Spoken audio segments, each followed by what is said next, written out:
Hello, my name is Marcus. I'm the compiler of a collection of therapy quotes entitled 1001 Windmills of the Mind. A collection of advanced self-help quotes taken from what's often called the psychodynamic or the psychoanalytic perspective, which long ago, as I understand it, was referred to by some as philosophical medicine or narrative medicine, for the love of narrative medicine, helping us to find our story so we can stop repeating. We repeat to find our story. And that's why we keep repeating the past. Because of the pain in the past, that pain makes us see the present as a new edition of the past, the replay of the past. So the present is called the presenting past, or we transfer the past to the present and replay that interaction that caused the pain, hoping to get a better outcome. But there is time. But the part of the brain that records the trauma, the amygdala, doesn't know time. So all time is that time. So the theory is when there's trauma, the system repeats that interaction, hoping for a better outcome, hoping to win mother's love, hoping to save the mother maybe, hoping to placate the mother, do what the mother wants, because the baby needs mother's love obviously for him to be himself. So if he didn't get it, there's a pain like that, and this pain, the system wants to get out of the pain. So there's this like drive, the original drive for the baby to have a secure connection with the mother. That's still there, but the pain makes him unaware of it, but the push is still there. So that's the complication, the wish and the fear like that. He has the need, but the fear is there, but he still has the need. And when there's trauma, we repeat. Okay, now that part of the brain doesn't know time. So this interaction, this loop, baby cry for love, mother said no, it's recorded in the timelessness brain, that amygdala, which doesn't know time. So due to this phenomenon called repetition compulsion, we transfer that to the present. So the present becomes a new edition, a replay, a new version, just the same thing again kind of thing. Just the difference is in the present, the person wrenches, fits, distorts the present to fit the lens, to fit the script, to fit the memory of the past. Being loyal to the past, meaning still being loyal to your need for a mother. So you got to distort the present to play that loop like that. So that's one way of putting it, I guess. And oh boy, this is an experiment to see if I can do this out in the heat here. So you'll see me sweating a few times here. Okay. the sun is back out on. So let's see how it goes here. This will be part 4. We're currently doing a 14 video special run on the self-help author Elaine Golem, who has 2 books. Her first one is very famous. It's called Trapped in the Mirror, regarding narcissism. And then her follow-up sequel, done almost 25 years after that, in 2015, I think. It says 2000. In the book it says 2015, but on the website it says 2016 or 2016. Whatever it is, her sequel came out called Unloved Again. Very good follow-up to the first book. But not ironically, not many people know that second book. It's a little strange about that. She had to self-publish it, and so it didn't get the support of the advertising like that. And I wondered why she had to self-publish it. Because she's already famous from the first book. She's, wealthy, has wealthy connections. I got a little confused about that. But I thought, maybe she sometimes wants to preserve her intuition in the writing, I think. So she allows for a little blending between like they and you and me, like the person, the pronoun of like the first person, second person, third person. There's an occasional little overlapping like that. Either it's out of her intuition or out of convenience, whatever it is. I'm guessing maybe if she did take it to a publisher, they'd probably say to her, please correct that. Oh, hell with it. She's in her mid-70s. She was in her mid-70s when she did it. I'll just self-publish it, no big deal. So she went to a self-publisher, paid herself to publish it, and it's available through that self-publishing company called iuniverse.com. I, just the letter I, and then universe, together written as one word, .com. And in the search engine, if you type in Unloved Again or simply Unloved, it'll show up. and it's $3.99. You get a PDF file. That's one of the best little self-help books around, in my opinion. One of the best ones I've seen in a long time. Shows very clearly. It's sort of it's a distillation and a continuation and a pickup of the first book, I thought. So we're posting quotes from these two books. So out of those two books, plus 2 of her journal blog entries, which made up 2 videos, we're doing a total of 14 videos on her work. And this will be part 4. Yeah, so it's so we're covering 2 areas. She covers basically 2 areas, just narcissism in general, and then the other one about a way to approach what's called the internal parent and the internal child. So we remember the relationship with the mother. Okay, all of those memories cluster up and bundle up and create like a little construct of our understanding of the mother. Now it's going to be distorted because our feelings are infused into it. So we create this internal parent. Now she specifically calls it the freezing parent, because what happens in trauma, the child freezes up. He's the frozen child, the other construct, frozen child. So in the mind, we have unconscious constructs called freezing parent, frozen child. And the idea is to be aware of which one is running the show for the person. Because if there's trauma like that, then the adult mind couldn't develop. And we're constantly repeating those 2. We see the world through those 2. We create those, like we act out of one and see the other in the other and try to recreate that drama. Right? So that's called repetition compulsion. So you're in the present, you're trying to replay that interaction that caused that construct to get back at that original source point of the creation of that construct, the origin story, and get a better outcome. Okay, so I think maybe a quick way of doing this is the baby lays down neural circuitry in the relationship with the mother. Human connections lead to neural connections. Okay? Object relations theory or psychoanalysis is the study of the internalization of interpersonal relationships. Disclaimer, I'm not a shrink. There's occasional jargon. Like Robert Bly says, please forgive psychology for its jargon. Everybody tries to keep to a minimum. So the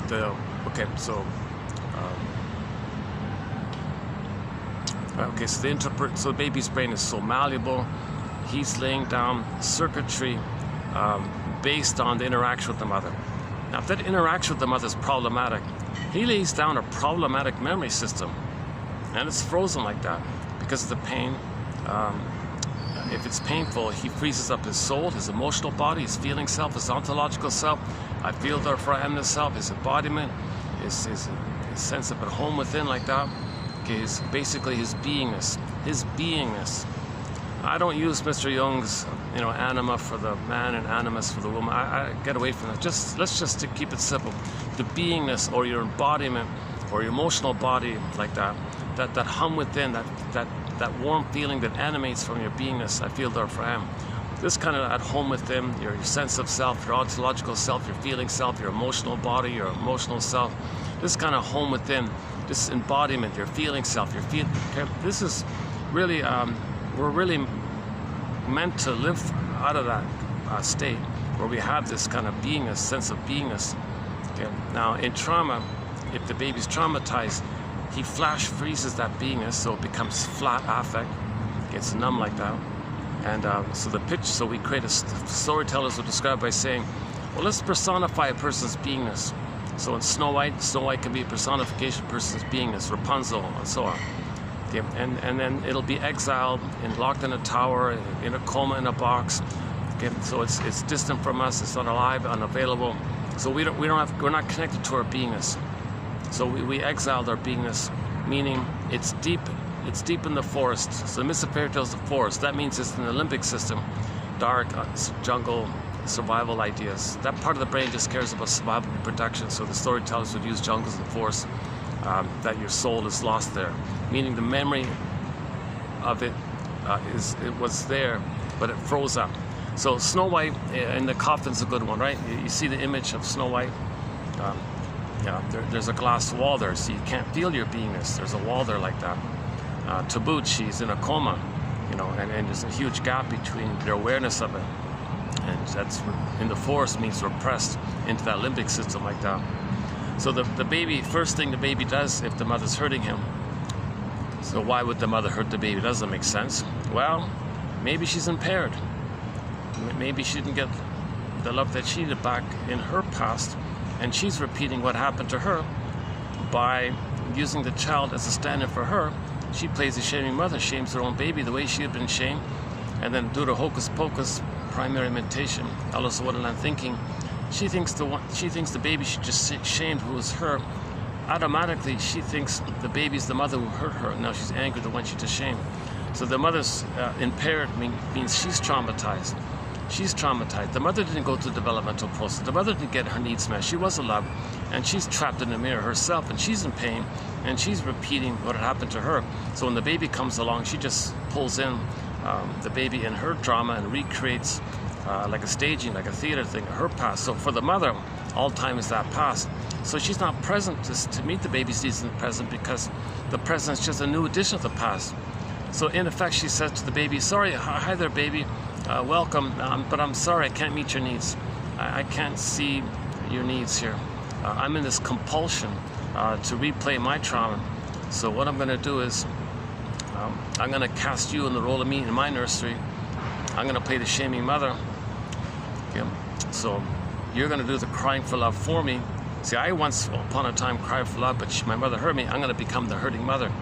Now I got to find someone as a proxy for me. So baby, you that's your job. You're going to play proxy of me crying for love, and I'll repeat the thing. So I cried for love. Mother said no. Repeat. You cry for love for me. I'm hurt. I say no to you. Okay.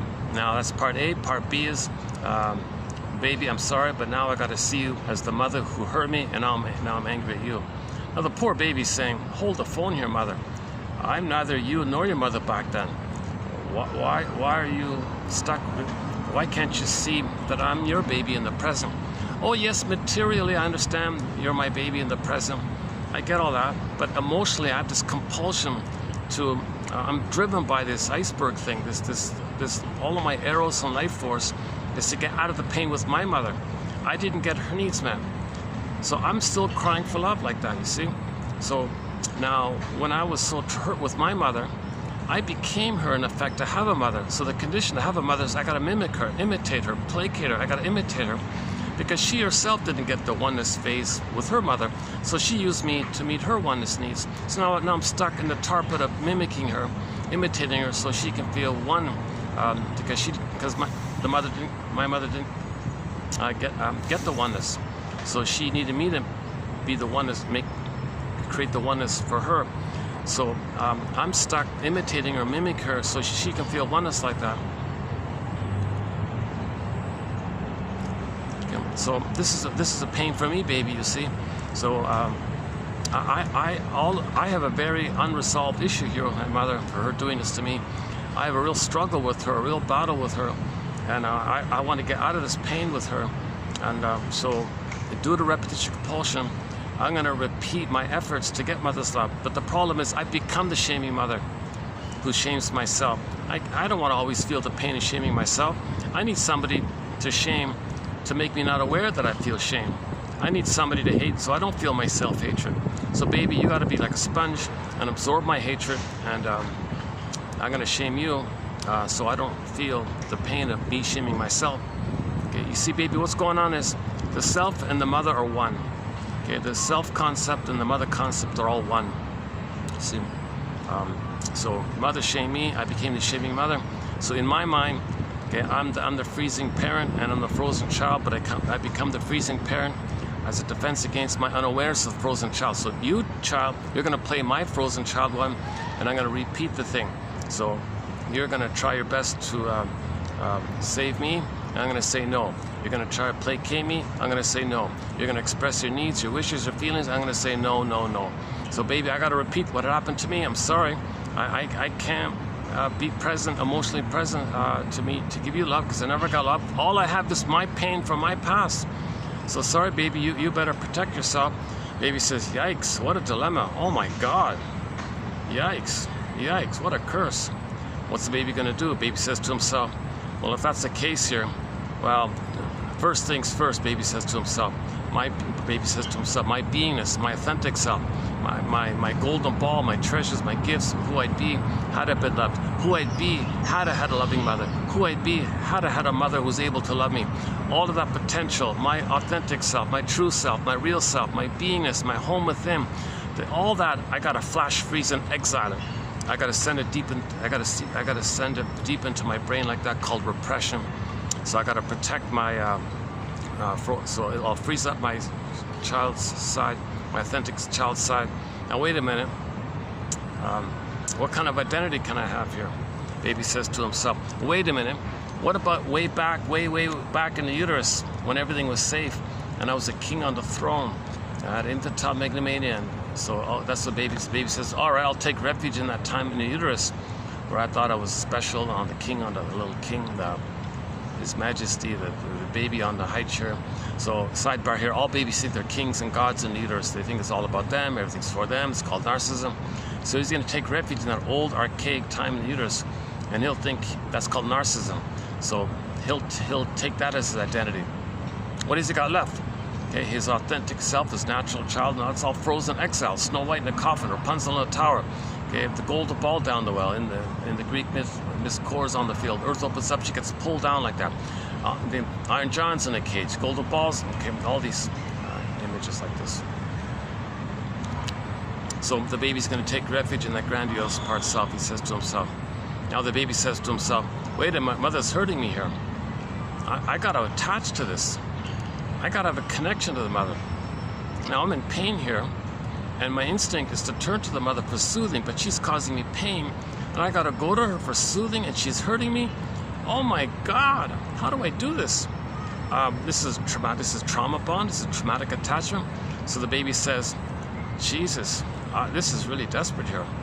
Well, I guess I better just mimic her then. If I mimic her and shame myself, at least I can anticipate the pain, and by imitating her, shaming myself, well, then what I'll do is I'll find other people to play me, and I'll shame them to make me unaware of me shaming myself. So that's a desperate thing. Okay, it's paging Sandra frenzy. That's called identification with the aggressor.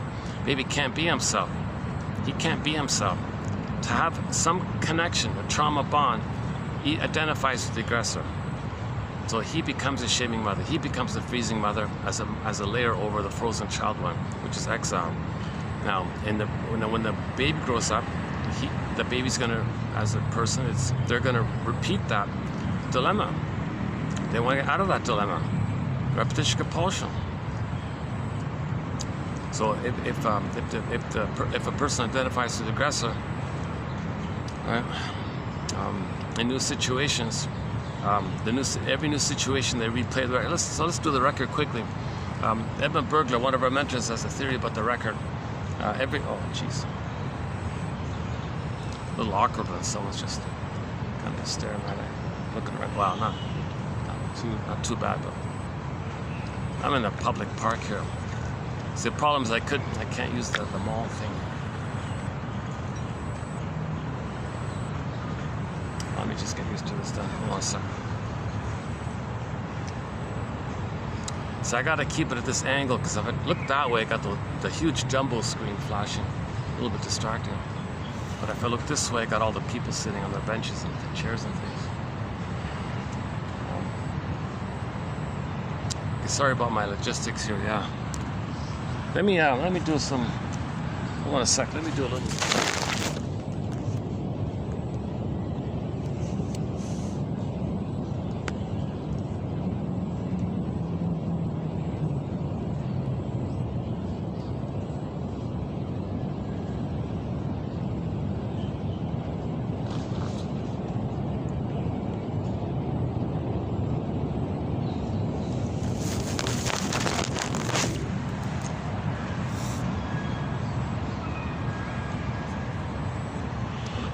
Staring right at me.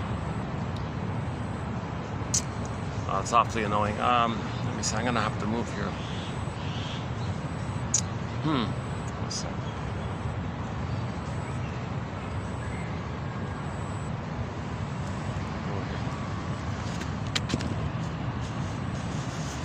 Just curious, I guess. But let's see.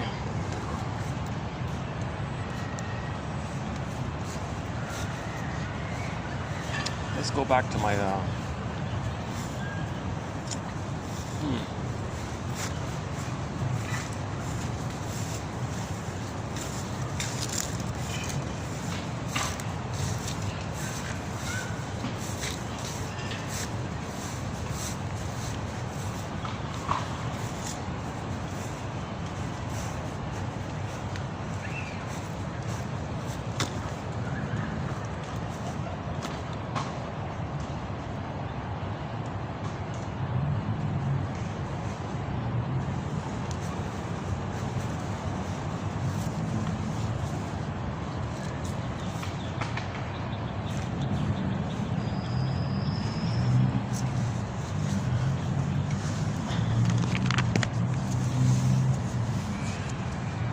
temporary for the minute.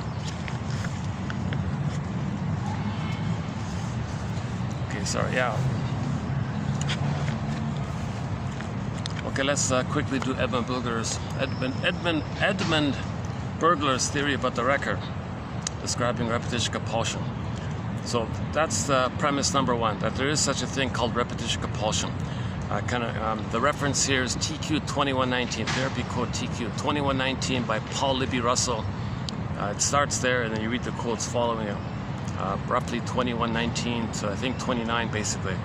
I think it captures the issue fairly clearly. Okay. So he says, think of them as synonymous. If there's trauma, we're going to repeat. Just think of them as synonymous. Okay. So memories are relational. Baby cried for love, mother said no. So imagine that neural interaction pressed on a 45 disc record. Okay. And those 45s only have one song. Okay. It makes the person neurotic because in the present they just play that record all the time. Every new situation, they just keep playing that 145 record.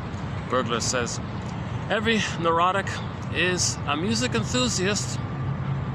We're all meant to love life. We're all meant to enjoy the present and have a lot of songs in life, new experiences in life, creativity, spontaneity, play, or something new. We're meant to have new present felt experiences in the present. But no, the neurotic can't do it. Okay, every present moment, he just plays that old record.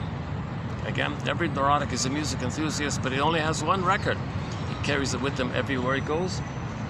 Every time he sees a turntable with never-ending fiery ardor, he says, the neurotic runs to the turntable and plays that 45. Side B is the same as side A, or there are no grooves on side B. So the metaphor means that in a new situation, they won't see the present. They'll just recreate what's on the record, the past. So they transfer the past to the present. The present's just a replay of the past. Okay, now what's on the record? He cried for love, mother said no. Okay, but if trauma is very severe, okay, like in the current example, the baby identifies with the aggressor. So he's going to play his eros, his energy, his attention, his life force, cathects to the mother's side. He doesn't want to play himself anymore. But the recording is the mother shamed him. He's going to be the shaming mother. So new situation, he's going to shame himself. But that's too much. The pain made him. There was so much pain to begin with that made him identify with her. He can't take any more pain.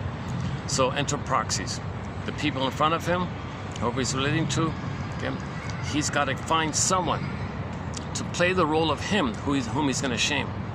So you'll see this as negative humor, bitter humor, schadenfreude humor, put down humor, they're no good this. Okay, anything about, if the other person shows anything about needs or feelings, they got to hate it, mock it, freeze it, shame it, belittle it, because they've identified with the aggressor. That's their attachment to the mother. That's their only sense of identity for the time being.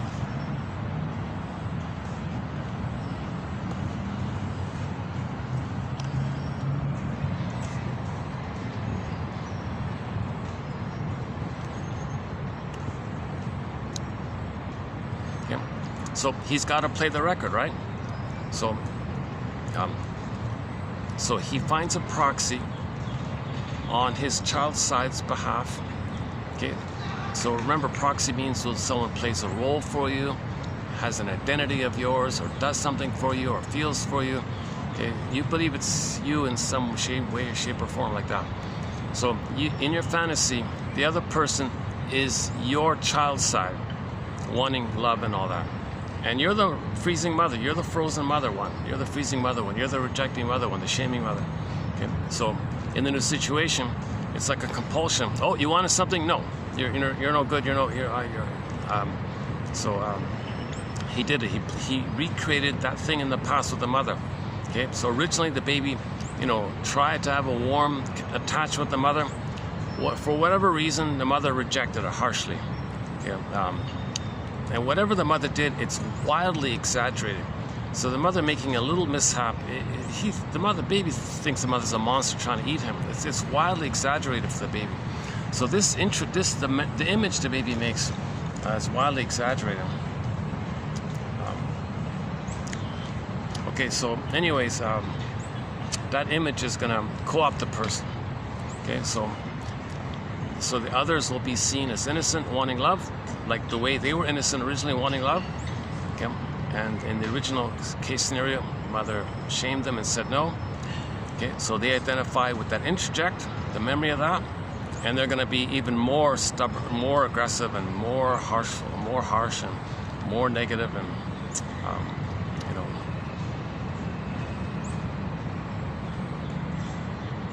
yeah, that's the funny thing, right? Why don't they just treat others benignly the way the mother treated them? But no, from the baby's perspective, mother treated them very harshly. So they're going to be more stubborn in their negativity towards others. Okay, so this is the bully pattern, narcissistic pattern, lower functioning BPD pattern, Iago pattern, all the cynics and all the negative types who have a negative opinion about others. It's not really reasonable like that because the mother didn't think so badly about the baby, but from the baby's experience, it's kind of like that. Okay, that's just part A. Okay, the fulfillment of repetition compulsion. Okay, that's just part A. Okay, part A. Okay, he got the proxy to play him crying for love. He plays the mother, and he replayed the record, the 45. He only has one record. He plays it every new situation. That's part A. Okay, now part B is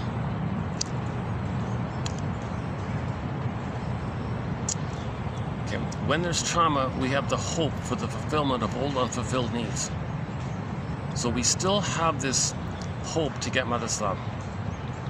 So when the baby was hurt, he expressed a lot of anger and rage at his mother to communicate that his needs didn't get met, to cry his distress, that he was in peril like this, and he was enraged like this. And in his fantasy, while he was enraged with the mother at the nursing time, he had the fantasy, gee, wouldn't it be nice to just possess the breast?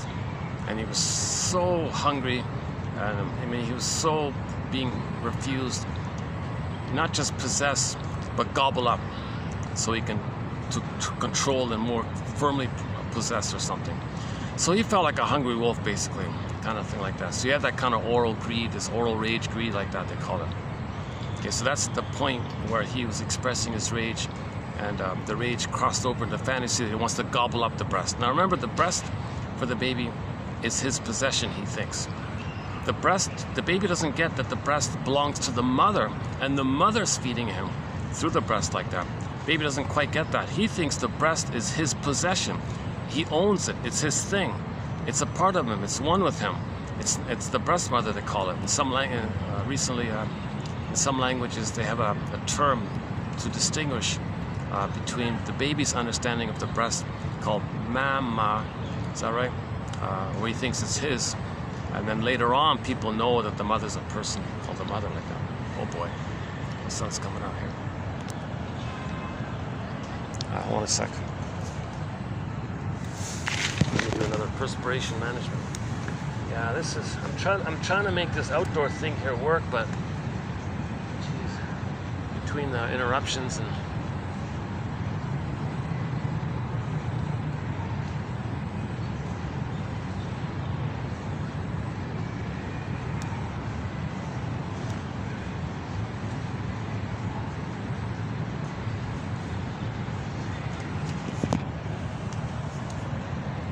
I was thinking that since it dropped a few degrees, it might be doable, but I'm still kind of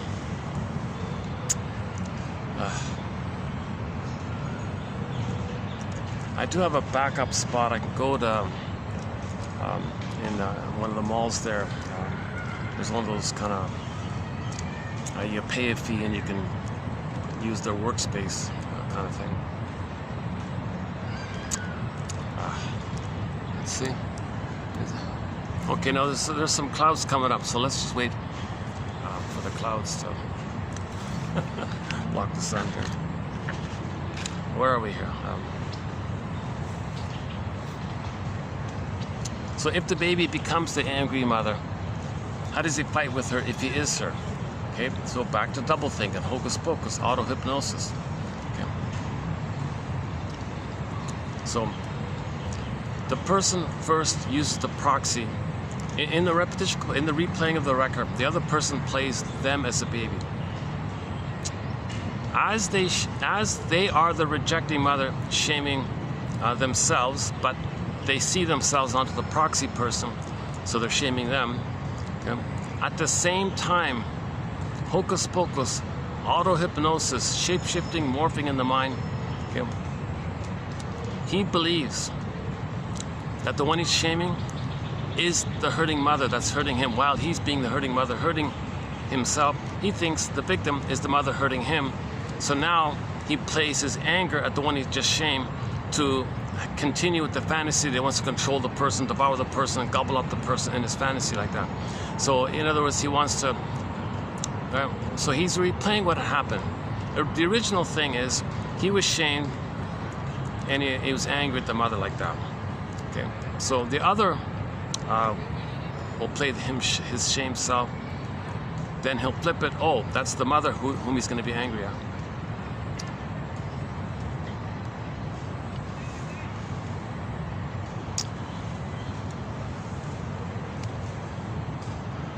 Oh, 1 second. Let's let these people pass here. 1 second.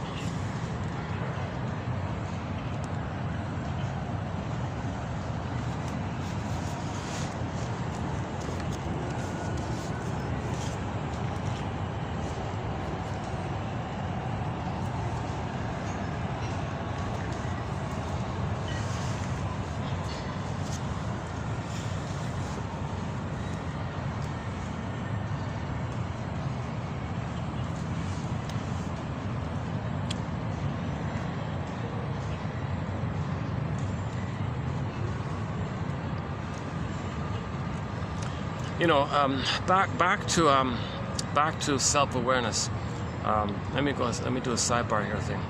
So you can see in your relationships with others or strangers, whatever, people don't know, just generally any kind of interaction or something like that. Look for who's playing the freezing parent. I mean, who is being co-opted by the frozen, freezing parent puppet master, and they're being driven by that. Because remember, the adult mind's missing, so they're going to operate out of the freezing parent one or the frozen child one, right? And then and if they're dominated by the freezing parent one, they want to find someone to scare or whatever, to make them unaware that they felt and feel scared underneath. So the freezing parent has the frozen child underneath, but they don't want to know the frozen child underneath. So they want to scare others to make them unaware that they're scared like that. Okay, now some people tend to just mainly come from the frozen child one. So they're always like, oh, it's my fault, I did something wrong, how can I please them? And they're submissive, they're compliant, what can I do? Little child like that, right? So if the trauma is post 18 months, the tendency is for people to be identified with the frozen child one, which leads to the caretaker and the pleaser and the clinger, because the child's always trying to please the mother, save the mother, cure the mother. What do you want, mother? How can I fix your mother? Mother, you're not loving me. Everything's love or cry for love. You're crying for love. I'll fix you. I'll cure you. I'll heal you. You know, I need a loving mother, so I gotta fix you and save you. You know, that's. The baby's desperate to have a loving mother, so he accommodates himself. What do you want, mother, kind of thing. You're punishing me that I feel pain, or you punish me that I do something wrong. Well, how can I make it right with you, mother? It's impossible. No baby can. Oh boy, hold on a second.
You know, whenever there is any kind of maybe unpleasant little behavior by somebody, it's never with the locals. It's funny.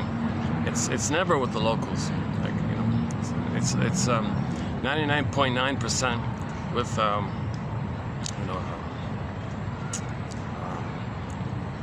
I don't know if they're expats or tourists or whatever it is, or people passing by or whatever it is. It's funny. It's all of that kind of you know, maybe the reason sometimes tourists are a little rude or something sometimes is because they feel safe. They were bottled up. They go to another place. They kind of feel free, so it comes out like that. So they're expressing their emotions not with words, with their behavior, because they're blowing off steam. Now they don't know what they feel because their feeling self is frozen, and if your feeling self is frozen, okay, that's pain like that. So with pain, you got steam. You always want to blow off steam like that. So people travel somewhere, they feel safer, they want to blow off steam or something, kind of thing like that. Maybe that's why some tourists or something are not too friendly or something. But the hospitality of where I am, it's really quite remarkable. It's really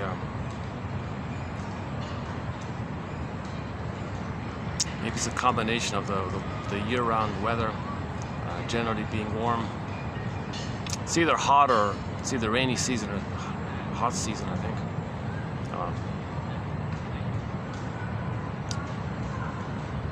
And I think the propaganda is a little bit controlled, not fully. There's still a lot of outer propaganda here, but not. Maybe it's a little better, I think.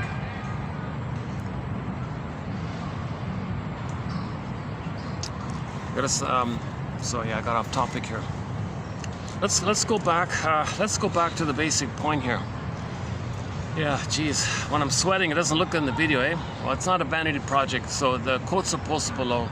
You know, you click the more link, you'll see the quotes there, and there's a link as well to get the complete set, 10,000 plus quotes, with the hope being that 1 out of 10 will be of interest.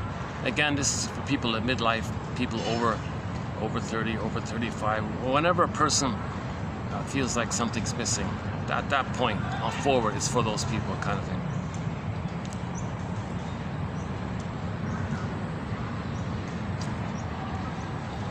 Okay,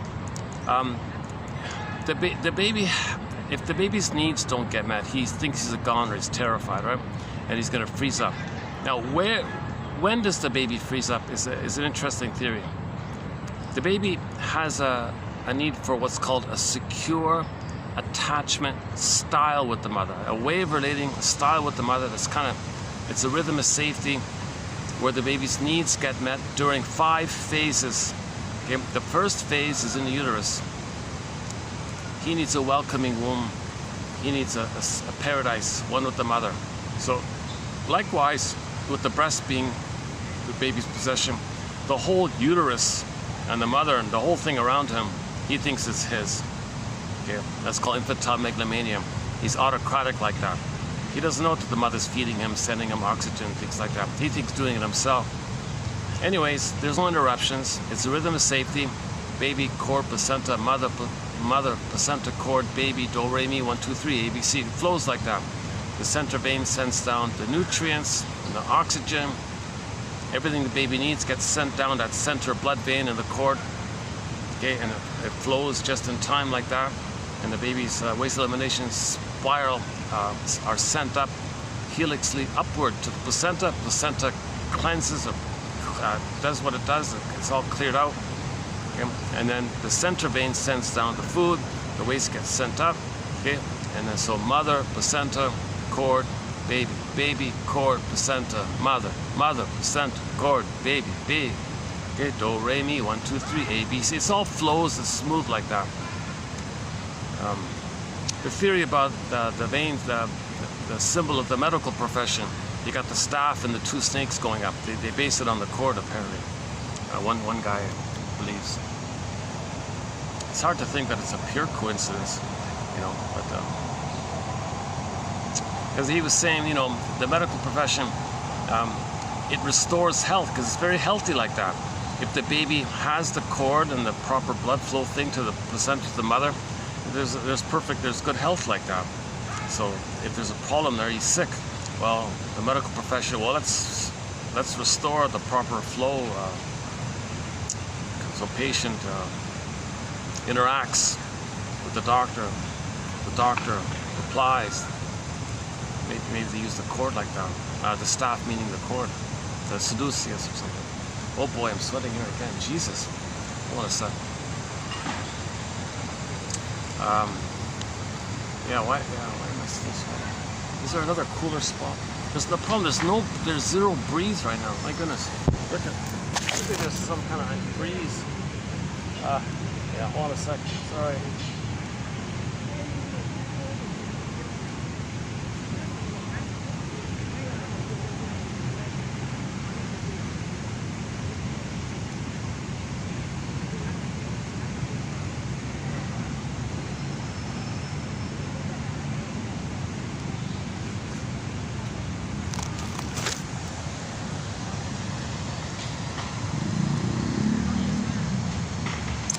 Okay,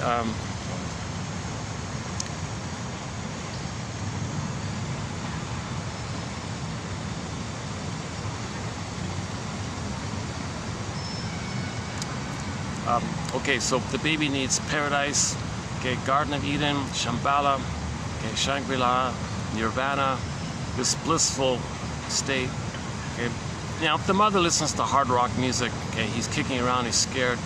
He's not going to get enough. If the mother smokes, okay, the blood vein constricts, the baby's not getting enough oxygen, okay, he's suffering like this, he's in rage, okay, because of the oneness, okay, how he feels and what he needs, what's around him is that. So he takes the placenta, the cord, the three veins, and makes a sea monster. That's his mother fighting with the sea monster.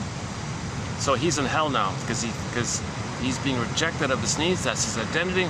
The emotional link to the rejection of your identity is called shame. He feels shame. That's a burning, biting feeling. So he's in hell now. You don't want the baby to be the hell in the uterus.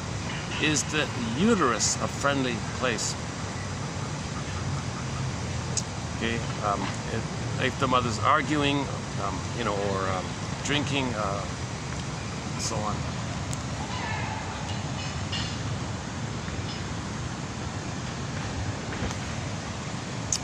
Maybe I can, hold on a second, I gotta change. Let's see, is there another spot? Oh, yeah.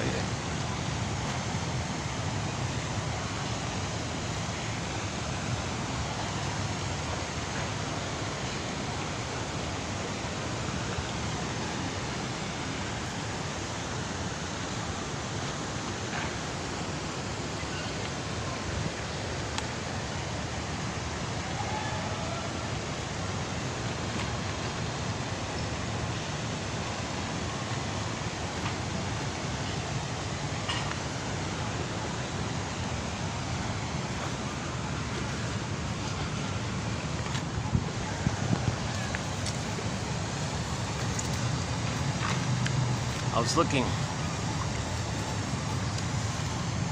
I spent a lot of time before this video talking to various managers and staff and to see if I can find that other spot. So.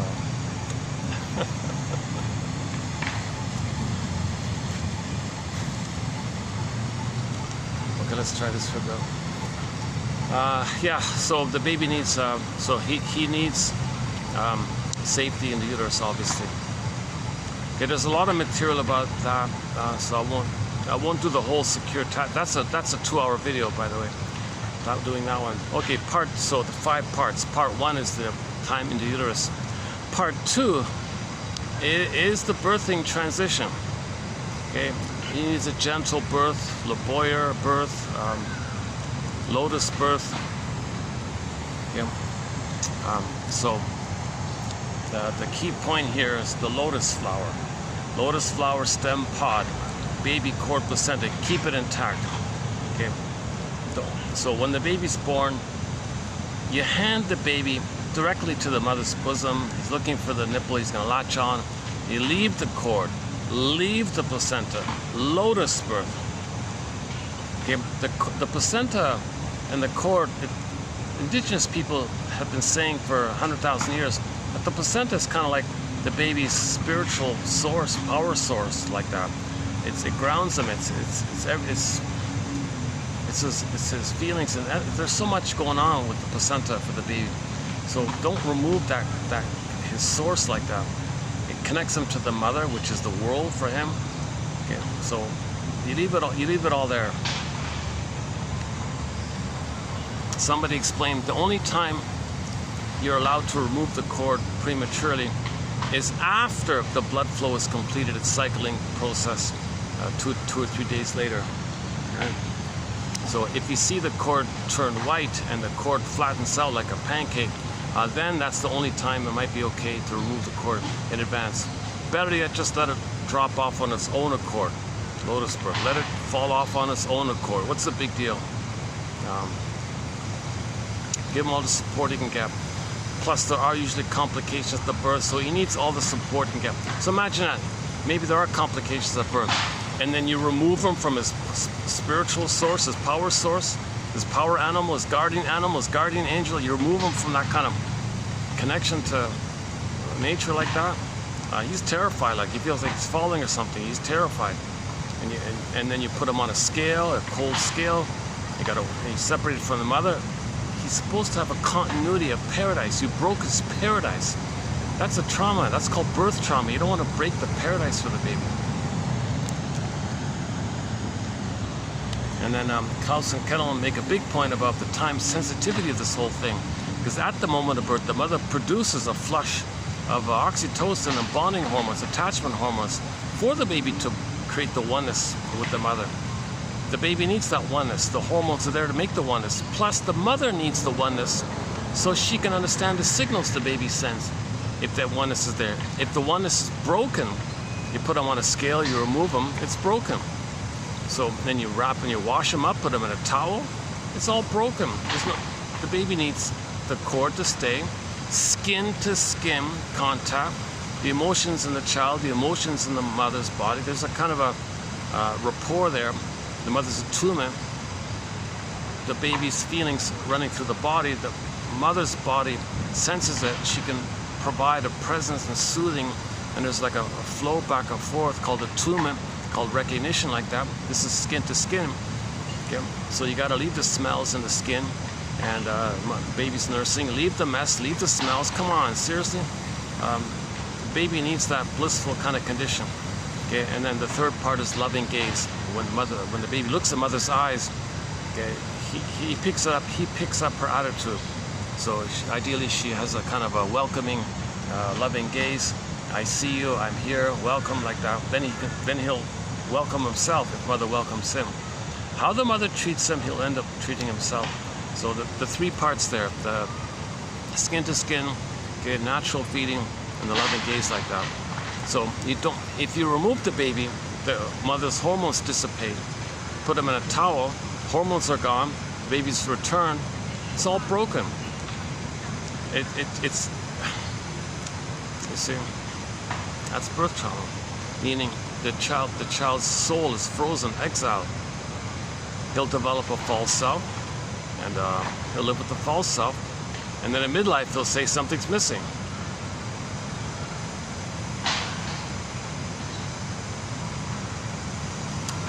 That's okay. I'm not doing it justice. There's like a 1 hour on this topic right there about Clausic Canon and Le Boyer and the positions and the pelvic tilt and the gravity and the tailbone. And there's a whole body material. I'm not a gynecologist or doctor, but I'm just passing along quotes that seem to be kind of maybe worth looking into, kind of thing.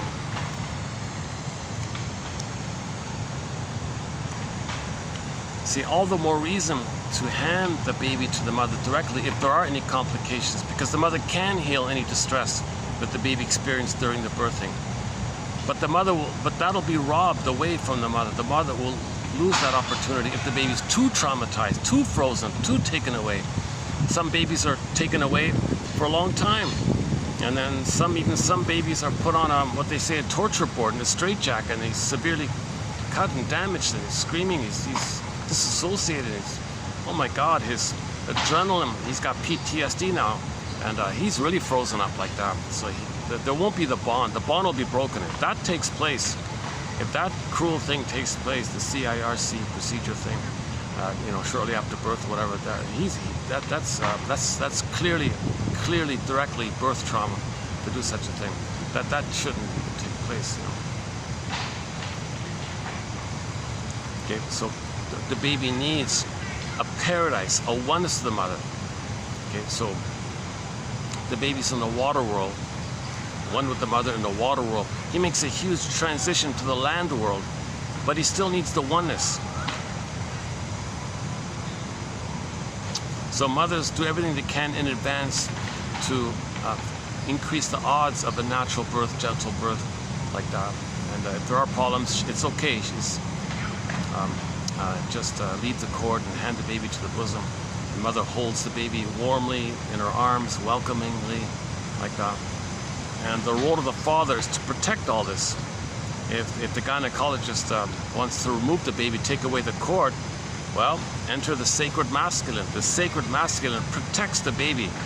But the doctor might say, well, procedure here, it's just the rules here. I got to traumatize, in the name of pillage and plunder, I got to calcify your baby's soul.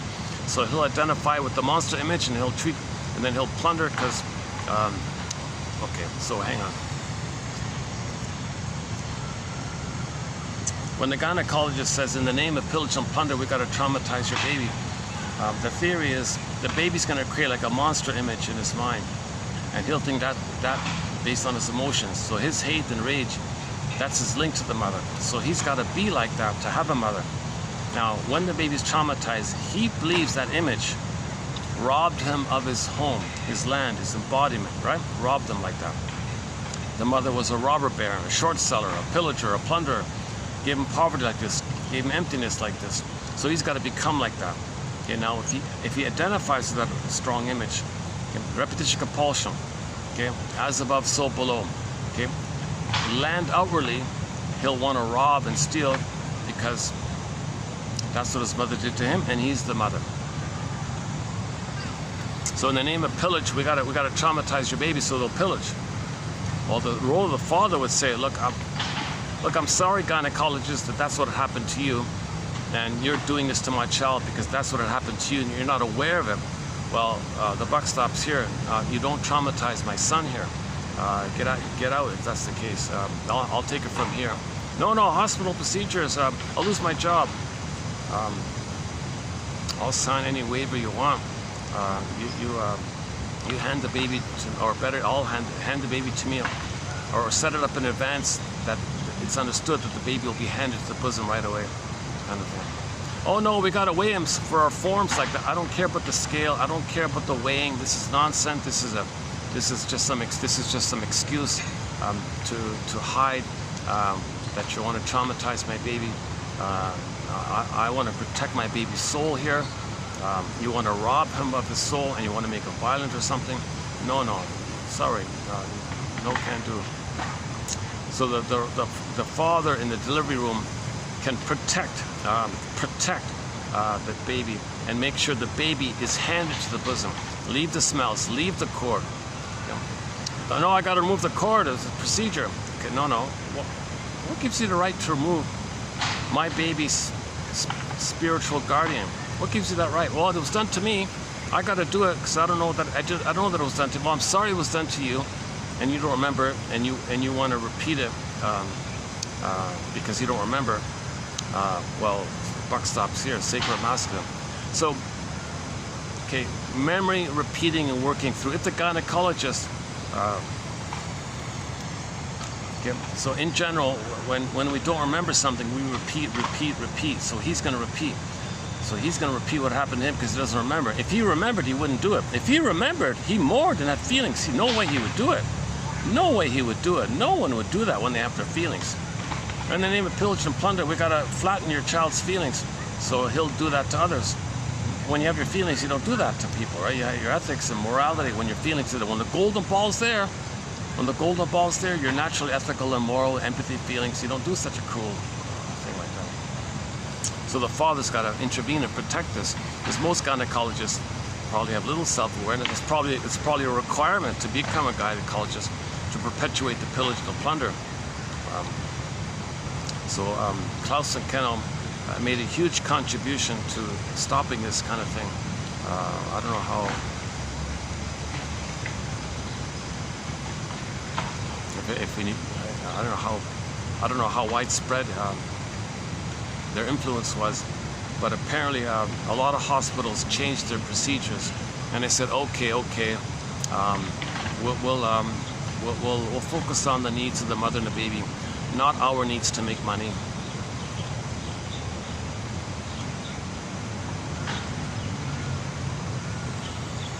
Okay, again, that's a 1 hour topic, that one. Okay, part 3 is the time from birth to 4 to 5 months. That's the extended social womb, interpersonal womb. Truth is, my mind is so distracted today. I had all these lengthy interactions with the staff and the managers. Can I sit here at the corner of your restaurant where there's no guests, and I'll buy a drink and I'll sit here, and how long are you going to be? And this whole thing about, I have to explain myself again and again, this whole kind of, so I was in the, I think what happened to me was, I must have elicited the freezing parent in those characters.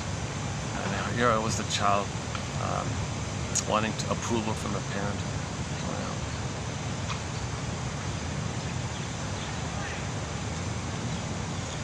It wasn't just 1 or 2. It was pretty much all. It was pretty much all day. Yeah, I had a bad. Yeah, today's not one of my better days. The last video was okay, right? The last video was weird. Now, most of the videos have been very good. Occasionally, I'll have an off day. Today, I'm having one of these off days. Part of me even wants to just close the video and just start again tomorrow, kind of thing.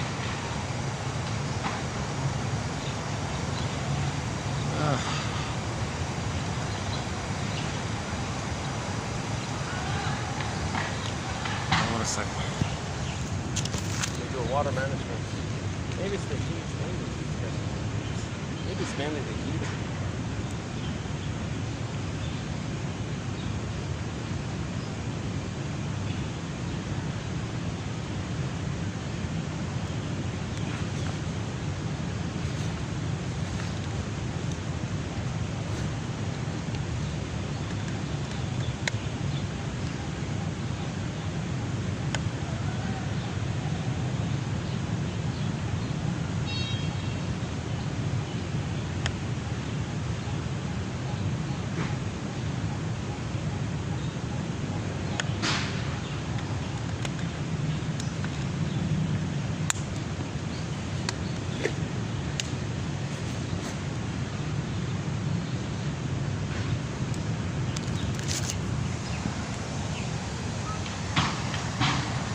So the baby needs the oneness.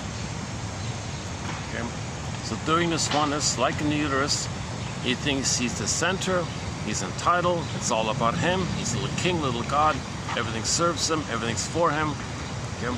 And he needs to be fed like this. Okay. So he needs that key critical, it's kind of like an egg, like a psychological egg for his he's growing in this egg kind of thing.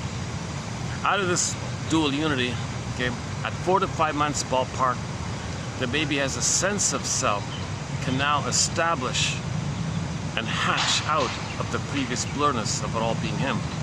So before, in the first 4 to 5 months in the uterus, it was just all this, it's kind of like two circles that are overlapped, and the baby thinks it's all him. But at 4 to 5 months, his self circle can start to differentiate from the mother. Now he begins the differentiation process. He's starting. It's a gradual process up until age of 3. So between 4 to 5 months to 18 months, he's starting to practice with separating with the mother.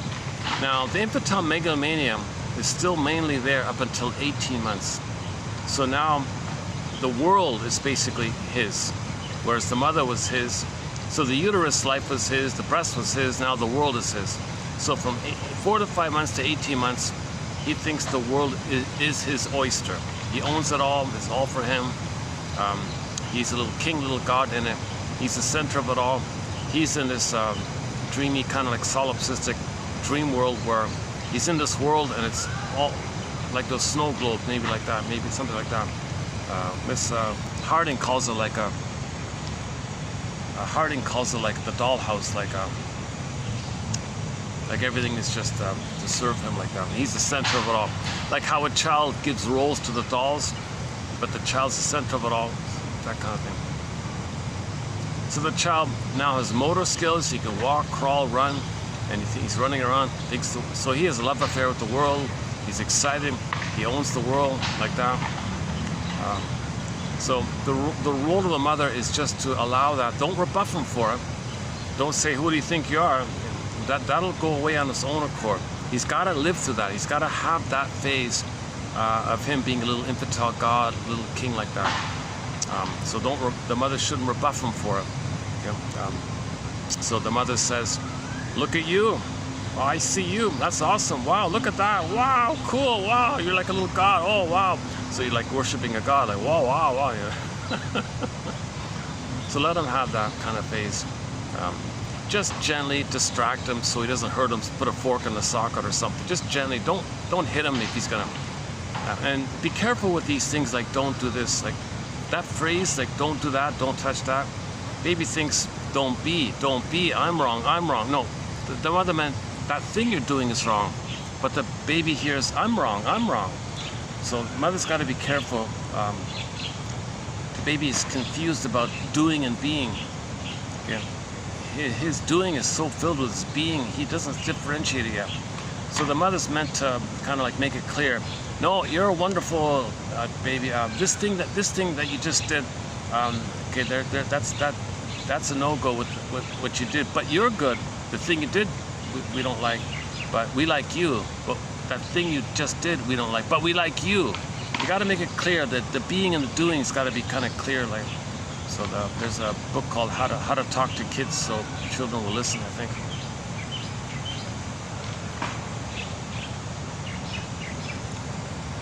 Then at 18 months, a critical. Oh yeah, by the way, 4 to 5 months, 8 months, they called it the mirror. So the mother's around to mirror, to see it. And embedded in the mirroring idea is acceptance and recognition. And she delights in the uniqueness of his child. And she delights in the recognition that the child comes from nature, kind of thing. Nature's greatest miracle. Like Augmentino, the self-help author Augmentino says in the scroll marked number 4, nature's greatest miracle. And never in all of history was there ever anyone just like her child there. And never in the future will there ever be anyone just quite like kind of unique like that. So she's meant to delight in this mystery, this nature. Okay, she's got to read Gibran's poem, Life's Longing for Itself, and she doesn't own the child. She's not supposed to treat the child as her property or something. She's got to. Children are people and with needs and feelings, and they're going to have their identity like that, and it's a little unique like that. So mother's got to look for and delight and welcome the child's uniqueness and see that the child's unique and accepts it. So whatever the child is, the mother delights and accepts it. No, baby, you don't have to be a carbon copy of me. No, baby, you don't got to save me or fix me. No, you can be yourself. Okay, now see some mothers have a baby to parentify them, to serve the parent. No, it shouldn't be like that, right? Anne Sexton has a poem, a line in one of her poems that says, "I made you to find me. Mother's rights, I'm entitled." So if the mother's narcissistic, she'll use the baby for narcissistic supply. So she'll hurt the baby to make the baby attend to her, look to her. That's considered like supply for her. Okay, that's trauma like that. The mothers are not meant, the mothers are there to meet the needs of the baby, not the other way around, obviously. So the child's got to have that experience, that what the baby needs is mirroring, acceptance, and safety, of course. And she's got to be around, of course, and not be rebuffed for his delusional think that he owns it all. Then at 18 months, the child's ego by then develops to the point where he gets it. So the narcissism, for the most part, dissipates. It's mostly gone. Now he enters in the famous rapprochement phase. "Now, voyager, seek thou forth and find yourself." Now he's more of an explorer, a human explorer. Okay, now he goes, "Oh my God, there's a whole world of real people. Oh my God, this is amazing. Like, we're all like one big family with real people." So before he was just a little god in his little bubble, right? Now he's in the human realm. He's in the human realm of people to people like that. And this is interesting. He wants to learn like this. He's got one big family here. We're all members of the same earth family. We're all homo-traumatized. Everyone loves or cries for love. So it's curious like that. Wait a minute, everyone loves or cries for love. What does that mean? Well, the child's curious. So some people cry for love in a very twisted way where you don't see them crying for love. They just find proxies to do their crying for them and then show you what happened to them when they cried for love originally. That's their way to cry for love, to shame others, and others play them, and they play the shaming other. That's a little complicated like that. But the child understands that we're all members of the Homo Traumacus, so he's got three-dimensionality now. He's got empathy and curiosity. He played the song Wanderlust, wonder. Maybe we can say from birth, from 4 to 5 months to 18 months, it's wanderlust, wander. And then from 18 months to 36 months, Pavlov's dog. Next year they're coming out with a new song called Wonderlust, W-O, Wonderlust. So now the child has curiosity and wonderment. I wonder if you wonder.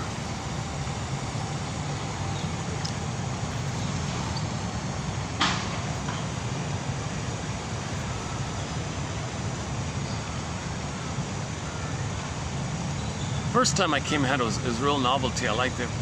And I had so many interruptions and things. Today's so far it's okay, I guess. Just a couple of little things.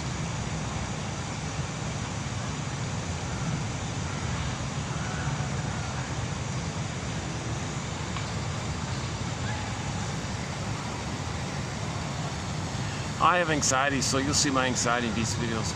I have not been analyzed. I have anxiety. I'm not a therapist. I'm not a professor, shrink, doula, gynecologist. I'm not a cultural anthropologist, chemist, biologist. Oh, remind me to talk about the Twilight Zone. Yeah, we saw another episode. I've been talking about the Twilight Zone for the past 2 weeks. To See the Invisible Man, Saturday, and Wong's Lost and Found Emporium. That's a great one. That's a very good one. Wong's Lost and Found Emporium, discussed recently, and a couple of others.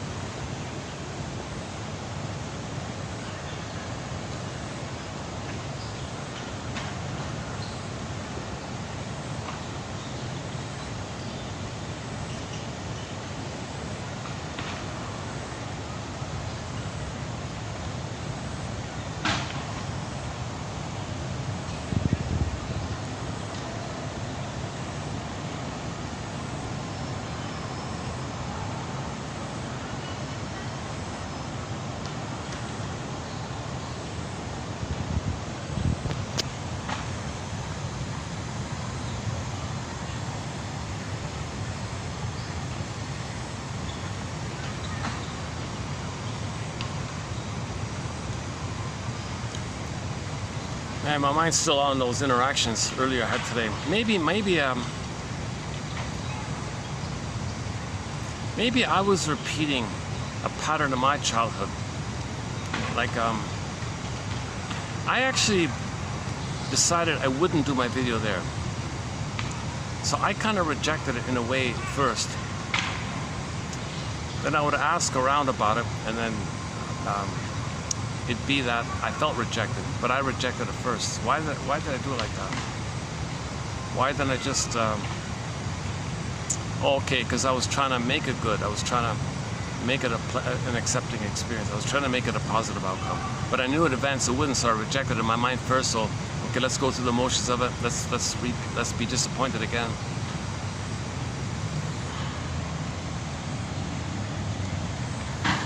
Okay, sorry. So where are we? We're talking about the 5 parts of the secure attachment style.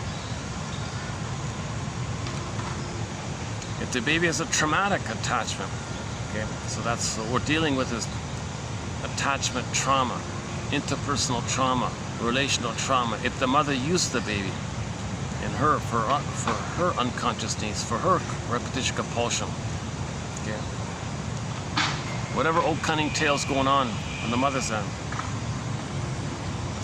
it's called attachment trauma.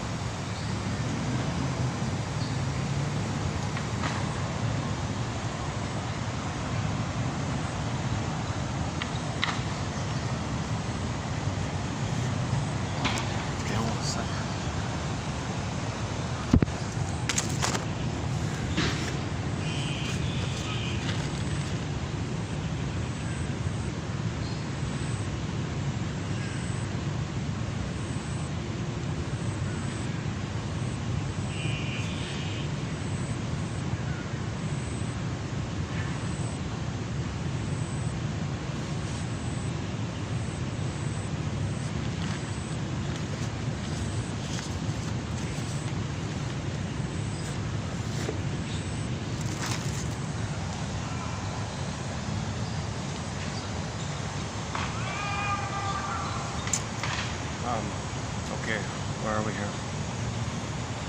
Now Voyager. Okay, so from 18 months to 36 months, he's very curious and he wonders a lot. So now the role of the mother is to function as a secure base, whereby when the child runs around, discovers things, he's not ready to be fully on his own, obviously. So something will scare him at some point. Well, touch safety. So he'll run back to his mother for safety. Okay, touch base like that. Not to regress to kind of oneness or something like that. Just all the mother basically says is, I'm here and you're safe. Oh, mother's there and I'm safe. I can explore, and when I'm in trouble, I'm safe. The message is, I can explore and I don't lose my mother. So he wants to know if the mother's still there. Can she still be there as a secure base for which the child explores? Will she still be there? Because if the mother's not there, or the mother rebuffs him, leave me alone, I'm busy, okay, then he freezes up and thinks, oh my God, if I explore, I lose my mother. I can't lose my mother. He'll be frozen there. So the mother does communicative matching, maybe like a little improv, little yes and, sending the message, yes child, you can learn what you like, you can learn and explore, trial and error, find out what you like, experiment around, trial and error, wonder, okay, go, please wonder, and you're not going to lose me. You'll be unique, and you won't really need me too much afterwards, and that's okay. I'm okay with that. Okay, so the mother's delighted and has what's called Freudenfreude. She has pleasure in the baby's success and happiness. Now, at this point, some mothers say, "Wait a minute, you're getting too autonomous here. I kind of like it when you need me. You're not gonna need me anymore." So some mothers, what they do is withdraw their support for their autonomy. No, mother, okay, I won't learn. You won't learn. You won't separate from me. You'll be stuck in this phase, and you'll never be too autonomous. And you'll always run to me when you're stressed out. That's right, that's right. Good. So she rewards regression and punishes the child's autonomy. So they can be frozen at that kind of place. So they'll end up with the pleasers and the clingers. They'll be afraid of self-autonomy and being an adult like that. So there's the ballpark 2 categories of personality styles. Post 18 months, they'll be kind of like childlike, not know what they like or something, not know what their hobbies are or interests are. If they self-activate, they remember mother, they remember that memory with the mother punishing them for that, so they don't want to lose the mother, they're loyal to her, it's familiar like that, so they're kind of stuck like that. So they might start a hobby and get scared, oh, I lost interest, oh, I don't lose my mother. So they don't become too successful in their personal interests like that, they're a little bit childish like that, they won't be successful like that. They'll just find others, they'll just recreate that. They'll show people their interests and choose people who say they're busy. Because mother was busy, and mother said no. Hey, I have an idea for a business. Oh, it's a dumb idea. No good. I'm not going to support you. He'll find a way, he'll find some way to orchestrate, recreate, coax, prod, make it happen, or he replays that experience like that again and again and again. Now, he doesn't hurt others. Okay? He doesn't shame others the way his mother shamed him. He just gets others to reject him. Okay? So he's kind of like self-defeating, a little masochistic like that. So quote-unquote emotionally masochistic like that. Now, if the trauma's before 18 months, oh boy, that's way too much pain. Okay. He ends up with one of the stinger personality patterns.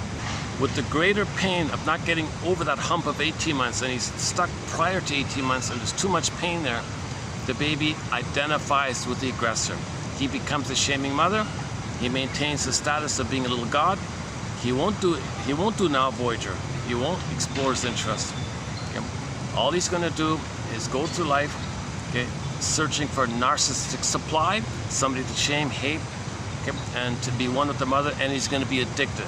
The little white flower, Narcissus is named after the little white flower, he'll be addicted to him. So he'll just be addicted to playing infantile god and looking for opportunities to do so. So he'll be looking for supply, make it all about him. Okay. So he didn't get enough love to leave the oneness of the mother. He becomes the mother. So he won't have empathy or feelings for others because his feelings are too frozen way too early on, and he's just imitating the mother. He's looking for somebody to freeze and shame and hate, disregard, belittle like that. So he wants supply and make it in a way where he doesn't know him and the supplier doesn't know that they're a supplier. He wants duped rescuers. Okay, he wants underlings and things, and donkeys and flying monkeys and lackeys and all that kind of stuff. Okay, so he's looking for a response from others. So before 18 months, either he didn't get the oneness or he got a perverted oneness. He needs a positive oneness. So he didn't get the proper oneness of the mother. So he's looking for supply like that. Okay, so ballpark stingers and clingers. Okay, trauma before 18 months leads to one of the stinger personality patterns: bully, iago, narcissistic, etc.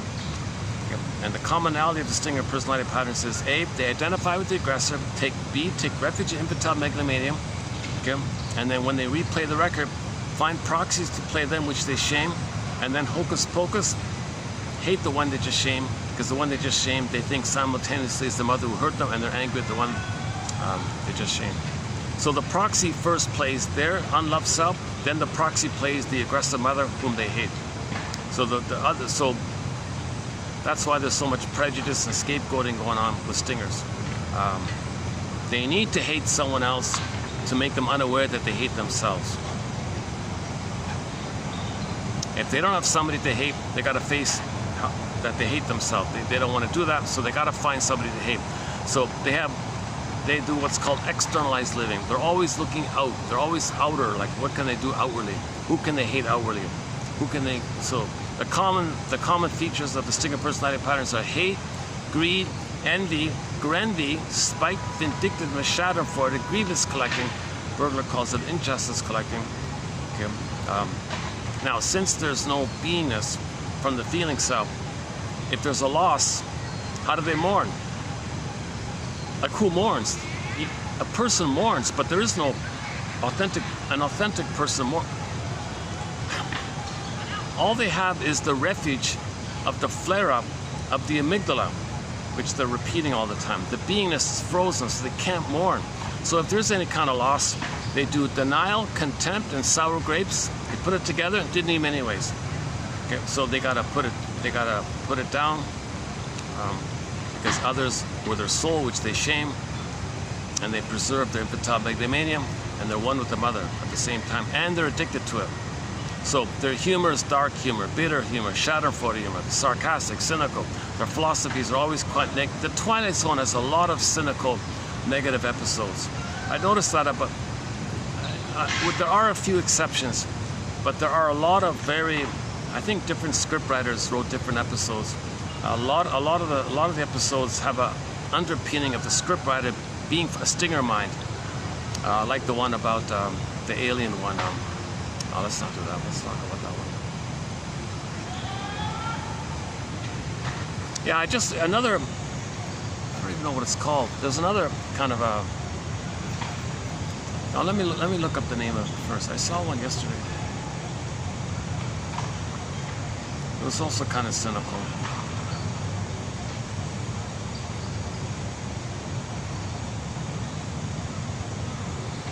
So the stinger personality patterns tend to have very pessimistic philosophies of life, negative beliefs about life. So they're very kind of.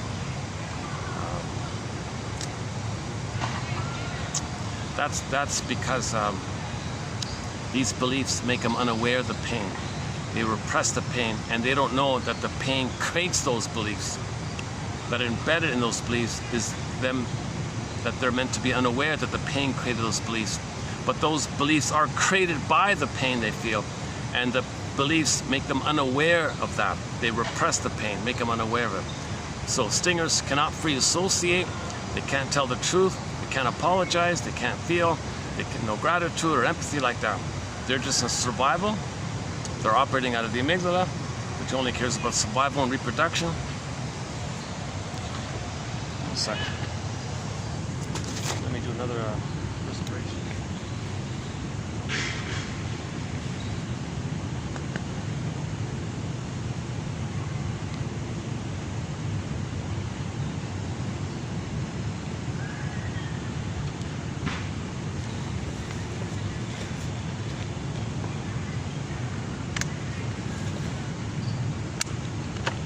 Let me get some water here. Hold on a second.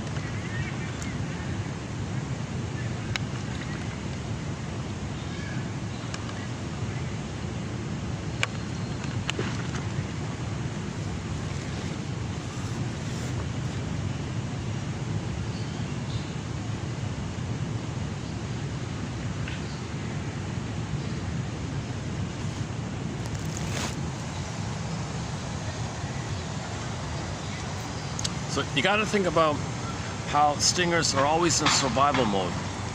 They don't like feel and thrive or live mode or love mode. They're always in survival mode. So their philosophies are all jungle slogans. My greed or your greed. Stuff like that. Now, if they're hurtful and someone points it out to them, they haven't a clue what you're talking about. Their emotionality is from the place of entitlement that they're supposed to get mother's oneness.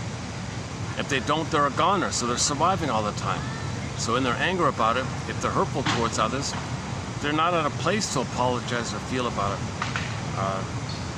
And if they do get something, well, it was supposed to be theirs anyways, so there's no gratitude like that. So they can't say, there's no warm-hearted gratitude. They can't apologize because why? They're in survival mode. They're fighting with the sea monster, right? They're fighting with this image they made in their mind. So how are they in a place to apologize if all they're doing is fighting with that monster in the mind? Again, that monster is not real. It's just a picture of how they felt with the mother. See,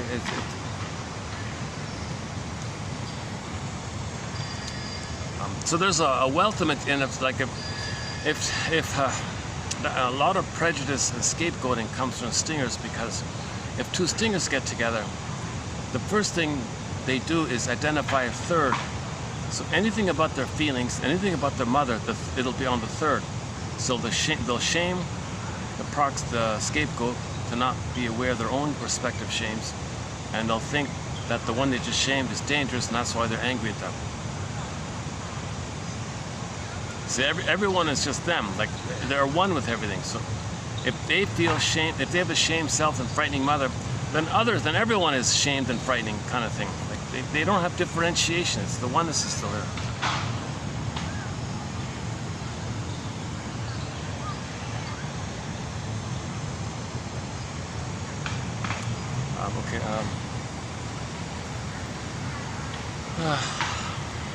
This has been a unusual, little different kind of day. You know what the difference is? That's the first time I'm not drinking coffee in the video, because I knew if I drank coffee outdoors I'd be sweating even more. But there's no coffee then. So I'm doing this with no caffeine. Maybe I'm having a little bit of a withdrawal reaction, lack of caffeine.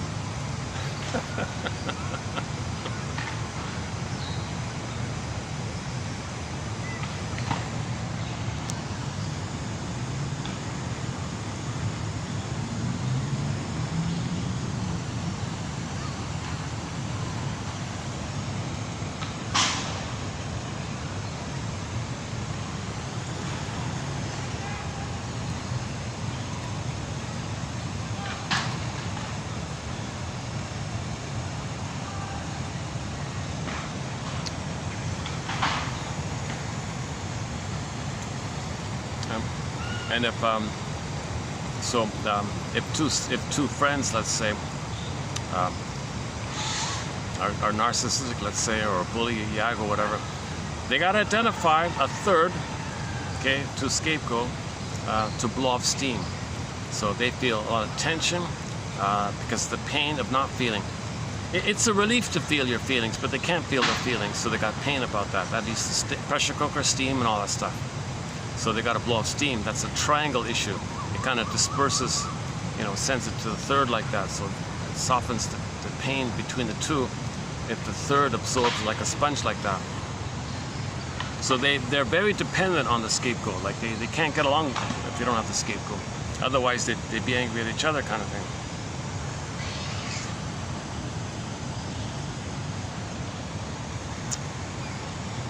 So, and then part B of it all is now, after they establish a third, okay, that's the emotional triangle, triangulation, scapegoating, prejudice, obviously. Okay, then they take turns playing big shot. No I statements or feelings between the two. Oh no. You get it, they say to each other, unspoken deal, social contract deal. All right, you get a turn playing big shot, and I get a term playing big shot. If it's God, you play God, I play God. Okay, and anything real about feelings and humanity, okay, dump it, hate it, shame it, hate it, and on the third like that. And well, you play God, I play God kind of thing. Now, if at any time they bring up something real between them, oh, poof, they ghost each other and never call each other anymore. Then they say, didn't need him anyways. I didn't need him anyways kind of thing. So they're very, okay, imagine it's a couple. Imagine a husband and wife get married and they're both stingers. They may do that. They'll probably do it to the second child. The first child, Sharon Way Shiger says, typically the first child will be given support to make him a star, a hero, so others will see them, and then that first child will be a proxy for the parents, for the parents to feel seen. So the parents want supply. So the first child might be like an extension of them to get supply. So the first child has a lot of pressure to be successful, to be seen, so the parents can feel seen and successful. To whatever degree it works or doesn't matter. It doesn't cure the parents. So when the second kid comes on the scene, they got a lot of pressure by this. So the mother will not love the baby, set it up that the baby will be naughty, so the parents can then use the excuse called spare the rod to blow off steam. So the real issue is they want to blow off steam, so they scapegoat the child. And if somebody asks them, why are you so negative? Why do you feel like your second child can never do right? Oh, yeah, he's spare the rod.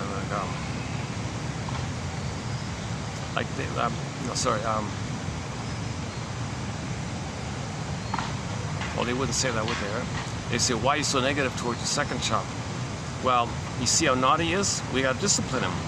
It's a jungle out there. Well, why is he naughty? So they made the child naughty for the parents to have the excuse to discharge their attention on the second kid. So the second kid is often scapegoated. The third one is considered the lost child one. The fourth one was the mascot, the clown one, made everybody laugh. I won't do the whole thing here.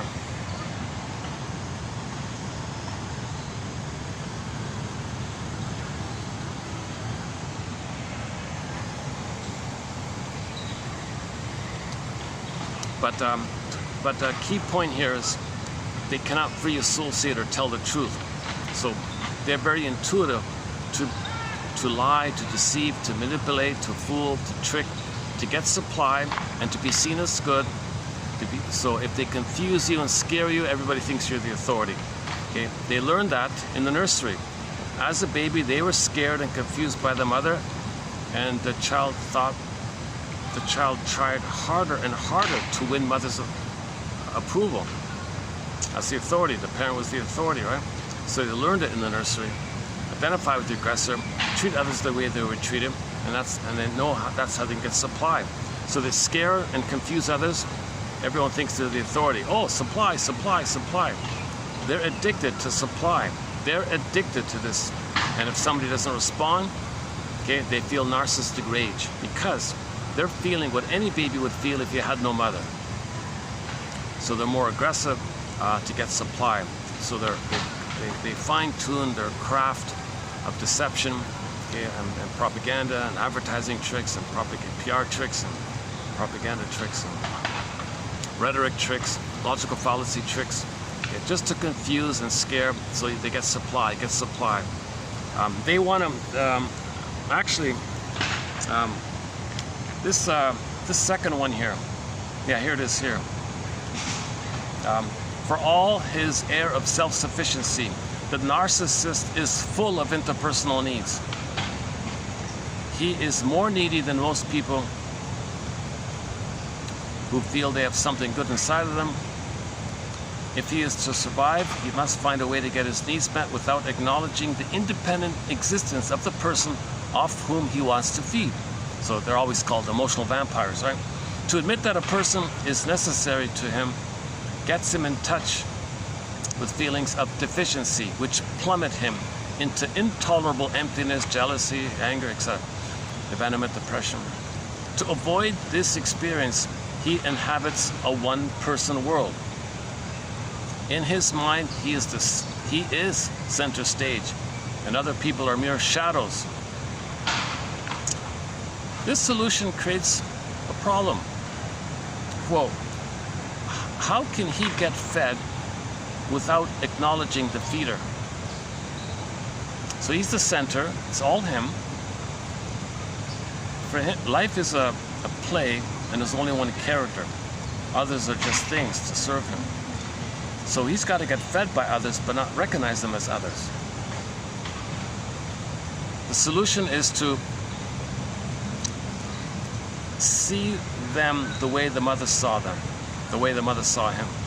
The baby thought the mother thingified him, didn't see them as a person. And the baby thinks the breast is a thing. It's like the person comes to represent a need-fulfilling function or an organ like a breast. There is no overall person to consider.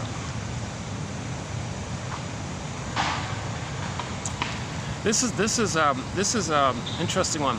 So you'll notice this. I think I've noticed this. So narcissists, they may create tricks. They might manufacture kind of scenarios where you look to them and admire them and try to please them. They're looking for duped rescuers. They want to find clingers and nice people and set it up. Maybe offer a little carrot or something, a little false promise or something, and then have and click in the frozen child and others, because in others, if others are dominated by the frozen child, what do? They want to save the mother, cure the mother, please the mother, heal the mother. What do you want, mother? How can I save you, mother? How can I fix you, mother? So the narcissist wants that, and uses and twists that as supply. Oh, attention, attention. He makes me the center. I'm the center. I'm getting fed. I'm getting responded. That's the breast noticing me. That's the mother noticing me. That's the breast being there for me. That's the mother. So he wants narcissistic supply.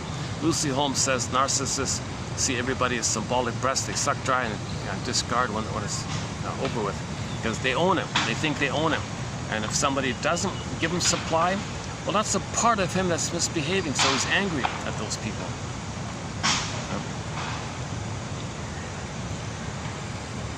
And if he gets supply, there can't be gratitude, because he owns it already to begin with. If it was not there and he gets it back, well, it was his to begin with, he thinks. So he's extremely, extremely greedy and selfish and narcissistic and cold and hostile like that, you know. But his life mission, I guess, is to create strategies to fool people to be suppliers. Miss Harding says, yeah, if you're one of those suppliers, just declare yourself as being out of stock or something. Stop supplying, because you're an enabler. You're feeding the illness, and they're addicted. You're feeding their addiction, actually.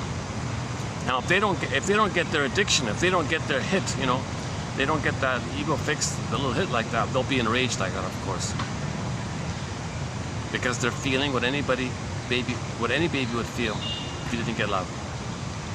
So his emotionality isn't that source, isn't that thorn point, that point of trauma like that early on. So babies should not.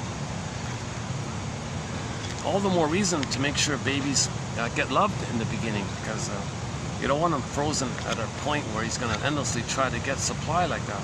No, people aren't breasts, you know. People are human beings. They don't see that. They don't see people as human beings. They see people as things like that. Well, back to the dollhouse one. So one way to think about it is also by Kimberly Harding. We did 6 videos from a book called You and the Narcissist by Kimberly Harding. A very good little mini self-help book. We did 6 videos on it about 2 weeks ago. A very, very good little book. She says, think about a child playing with their dolls. The child might say, all right, doll number 1, you play the role of so-and-so. All right, doll number 2, you play the role of so-and-so, etc. Now, the child's the center, okay? And the child assigns the roles to the dolls, but the child's the center of it all, right? Now, later on, the child realizes there's a whole world with real human beings, and there's real delight in that kind of world. So he gives up the doll stuff and, you know, has friends, plays with his friends or whatever. Now, the narcissist is still in the dollhouse. People are just assigned roles. All right, you're a coattail, you admire me. You're a flying monkey, you protect my image. You're a donkey, you do something I want. And you're a dupe rescuer, you keep trying to please me, you keep trying to understand me, you keep trying to help me, you keep trying to fix me. You be the dupe rescuer, and so on like that. The coattails are part of it too, yeah. The underlings and the coattails. So he assigns people these kind of roles like that, I guess. And if someone misbehaves, that's a part of him that's misbehaving. He's enraged at a part of himself. He thinks he owns everything. Everything belongs to him. He's the center. He's entitled. He's a little king like that. So he's still operating out of the one person psychology of the baby, thinking everything is him. One person psychology. He can't do two-person psychology. Okay? The psychic structure for mutuality is differentiation. But for a baby to differentiate, he needs to be loved and safe and be in the egg to get out of the egg. No egg, he can't get out of it. Or if he's in a painful, twisted relationship with the mother where he is the mother, he never got an egg, obviously.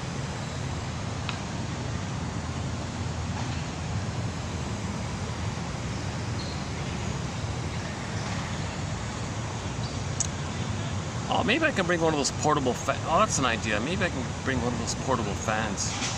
I see some people holding those little fans. Yeah, maybe like they walk around holding a fan. That's a thought, yeah. Yeah, okay, maybe that's a thought.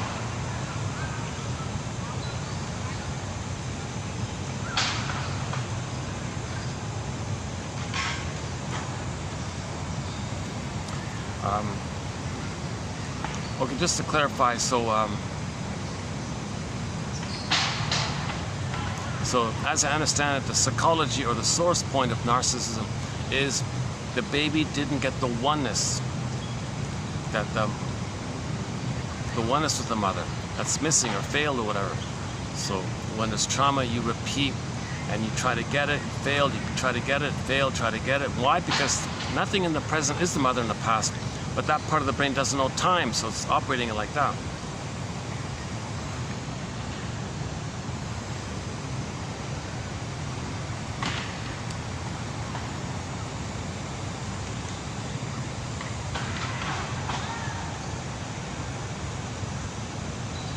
Okay, Grandiosity says, part of the explanation of how they're able to deceive and fool people to give them supply, how they can hate others and make others think they're so amazing, how they do this kind of trickery, they have this intuition, because in the brain, Grandiosity describes it as the BPD amalgam, the unconscious mentation and secondary mentation. Okay, so psychotically neurotic, and then neurotically psychotic, those two mentations interconnect and intermingle, and poof, you got this magic mirror kind of thing, and it's in his brain. And out of this mirror in his brain, he's always 10 steps ahead of you. He plays Catch Me If You Can. Now you see me, now you don't. Is he there? No, he's over there. You look in the mirror there. Oh, he's over there. He's over there. He can't admit a real feeling. He's in survival mode. To admit a real feeling, he can't do it. He can't mourn. He can't know the truth. He can't. He needs to consciously be aware of his situation and be able to talk about somebody, feel safe with somebody, to go through the working through process, the suffering through process, the mourning process, until he realizes that situation. He can't admit a real feeling, so he's got to lie. So if somebody says to somebody, you know, 5 minutes ago you said that. 5 minutes ago, now you're saying this. They're kind of opposite. What are you talking about? 5 minutes ago I said what I had to say to survive. Now I say what I have to say to survive. Don't you care about the contradiction? No, because in that brain there's no time. He wants to survive in that moment all the time. Okay, and if the issue comes to his attention, he'll distract, blame, accuse, flip-flop, trick, manipulate, scare. No, you're confused. You're trying to lie to me. You don't make sense. You're inconsistent. So whatever the person is coming, you might just throw it back at him or something, create an argument or something. Or he'll one of the tricks is to pretend that they said what you said. That confuses people. Or they'll pretend that you said what they said. People feel confused and they give up. Then it works. So he doesn't have to admit the truth. So he doesn't free associate. He can't admit a feeling or a truth. He cannot make an I statement. He cannot make an I statement. He can't make a simple, honest I statement. Even a baby, like the children's version of an I statement is the simplest version of the I statement is, when that happened, I felt such and such. That's it. When that happened, I felt such and such. Now, if there's more to it, go to 2360, Susan Campbell and Marshall Rosenberg. Hold on a second. Oh boy.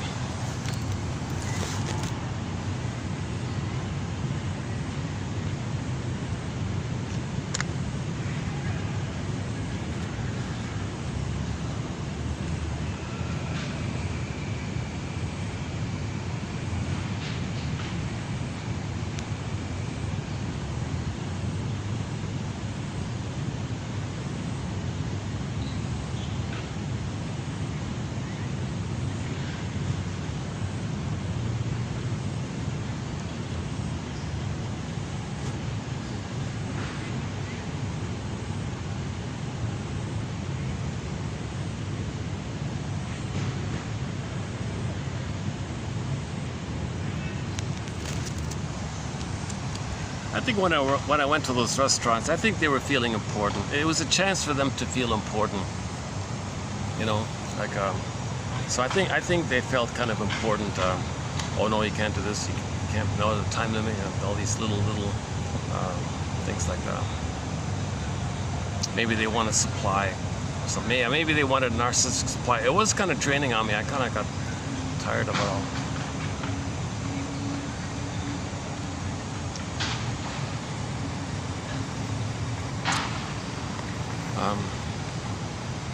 But no, but overall, there's a lot of hospitality and people are very friendly where I am. Yeah, there's the Swan place, very, very friendly, and that nice spiffy place, the hotel play, that's really nice. Oh, that was the last video. Yeah, the last video, the spiffy place. I don't know. Actually, all the places have been quite friendly now. Just one or two, awkward moments. Okay. Win some, lose some, says Miss. Was it Golem? Was it? That's one of her famous. That's one of her favorite slogans. Well, win some, lose some. Like that's sort of like the adult. She thinks that's kind of like the adult perspective. Like don't expect that you're always going to get what you want or something. That's a child mind. Right? Well, come on, reasonable. Win some, lose some. Huh?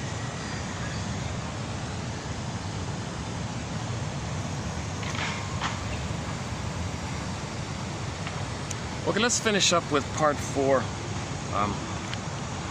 There's only 1, 2, let's see, 1, 2, 3, 4, 5, 6. Yeah, there's only 6 in this batch here. So normally, on average, there are 10 quotes. The range is between, that's pretty typical, around 10, maybe 8 or maybe 12, maybe 15. That kind of typical range.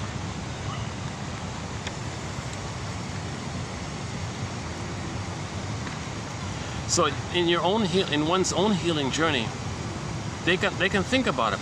Was one of the parents narcissistic? Well, then they were impaired. They didn't get their oneness. Okay? They were looking for supply. They used the child to supply them because they're in the compulsion. So you admit the painful truth that you didn't get mother's love. That's a huge loss in the mourning process. You admit the greatest hurt of all, that the mother didn't love the baby. She couldn't. She was impaired. Okay, first one here. The narcissist-to-be turns away from a world he perceives as devoid of nurturance and love. Since a mother's care gives the child their first version of the world. Yeah, so the mother, the breast mother, is the world for the baby. That's his understanding of the world forever kind of thing. That's the prototype, that's the template. He twists the real world to fit the template. Okay, so what does he do? He withdraws or takes refuge in the grandiose part self. This permits him to believe that he is complete and perfect unto himself.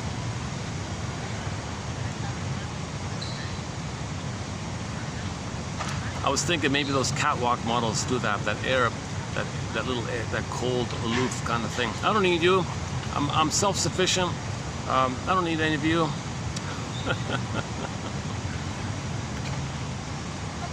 and they get supply, of course, and they reject, and they're in their little bubble like that.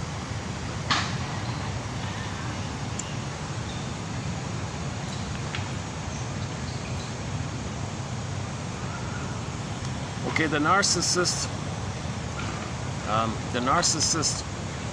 in their automat world, that was not too clear. Okay, may not feel the emptiness of her life, although her narcissistic traits cause suffering and all those with whom she has intimate contact. Okay, so the narcissist is not aware of their feelings of emptiness. Maybe vaguely, but not enough, right?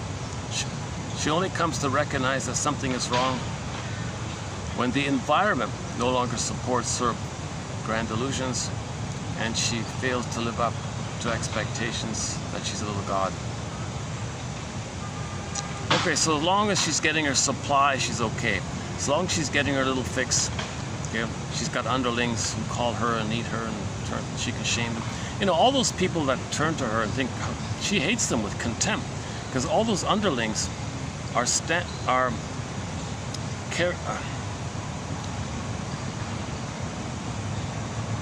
her contempt. She has a contempt self and a shaming mother self. Others are one with her. So she has others, assigns others as proxies for her shame self. Now those proxies are nice to her, but she hates them because she hates herself. She needs somebody to hate to be unaware that she hates herself. That's why she's okay. As long as she has somebody to hate, she feels okay. And that's the condition to be in a relationship, that she can hate them and be fed and not let the feeder and not let herself. How can she get fed without acknowledging the feeder? Yeah, so she doesn't have to acknowledge the feeder, okay, because the feeder is her shame self. I mean, the person is the proxy person, the codependent, the duped rescuer is playing both. They're playing their side if they want to please and save the parent. They'll take that, so the narcissist will take that as supply and dump their shame self onto them. So they see the caretaker as their shame self, while the duped rescuer is giving them supply. So it's your cake and eat it too. So think about in the placenta. Okay, the baby gets the food and sends up the waste. Okay, so that's what they're doing. The others are like that. They get the food from others and send the waste. And the same thing with the breastfeeding. The breastfeeding feeds, and if the baby's angry, well, the soothing mother can calm them down, kind of thing.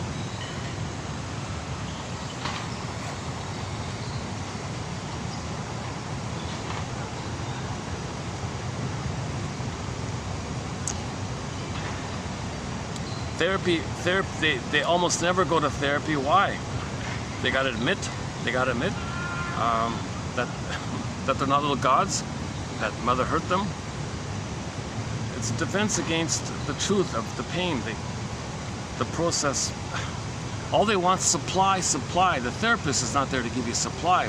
The therapist is to help you to mourn. That's not supply.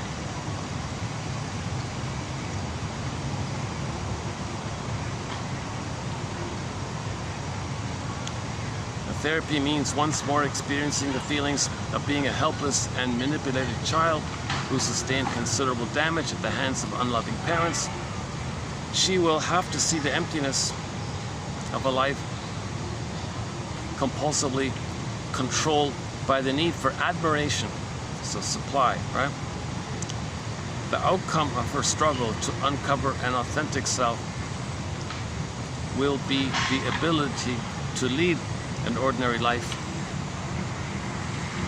one with real joys and sorrows, not the fictitious pleasures of a mirrored image.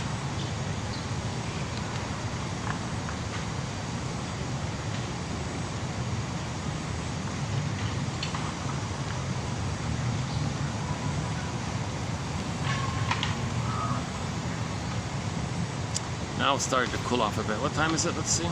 5:02. Okay, we've got about an hour here. Okay, that's okay. Okay, good. Oh, despite all my delays today, I still could do a video. Okay, the narcissistic parent lives on within the mind, even if the real parent is 6 feet under. Yeah, so imagine that, right? The real parent cannot hurt us. The real parent, the abusive parent from the nursery, cannot hurt the person anymore because that parent might be 6 feet under or whatever. But we're fighting with the memory of her, the ghost of her, the neural pathways of her.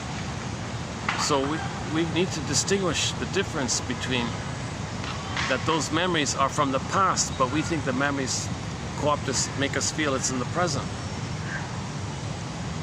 The narcissistic parent lives on within the mind. This inner parent is known as the introject.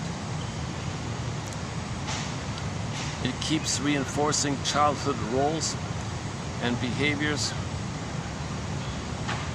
acquired for survival.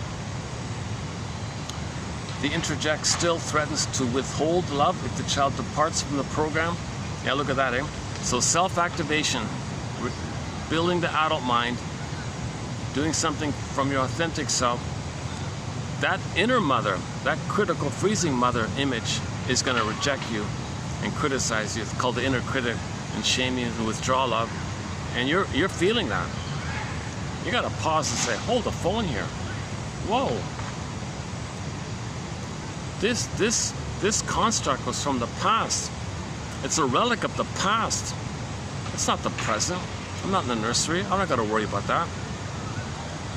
That's the difficulty.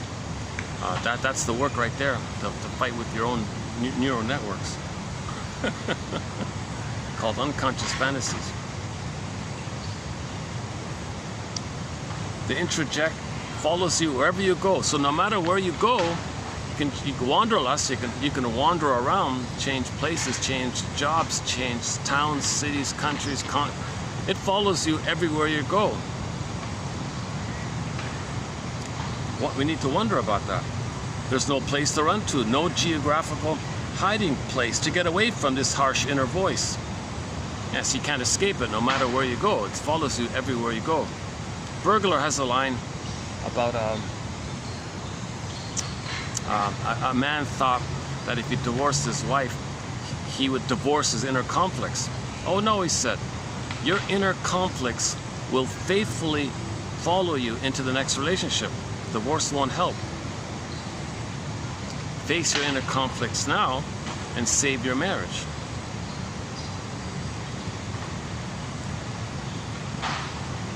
The child of a narcissist grown has the job of rooting out the influence of the inner parent by careful examination and therapy.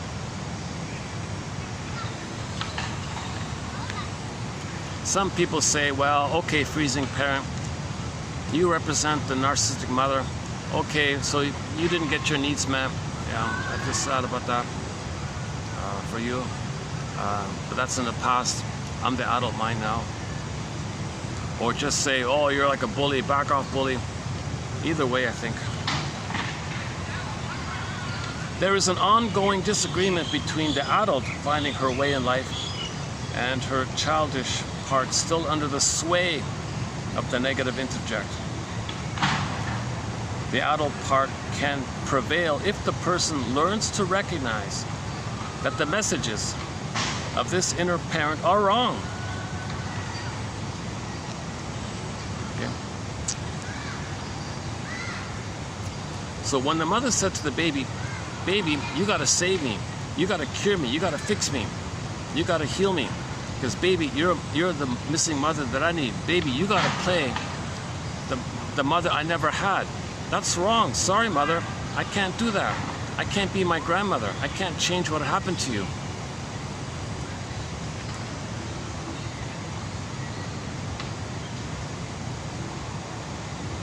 The inner critic will fight back, of course, and criticize you for such disobedience or whatever.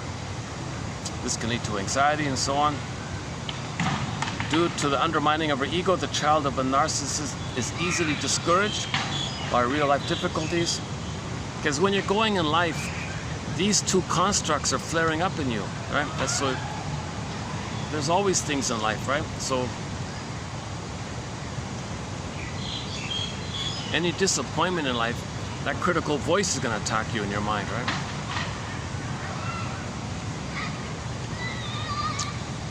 In one woman's story, we see her struggling with this invisible force, the power of her negative interject. The outcome of this struggle will depend upon her skill in detecting the workings of this invisible force and her determination to root out its influence.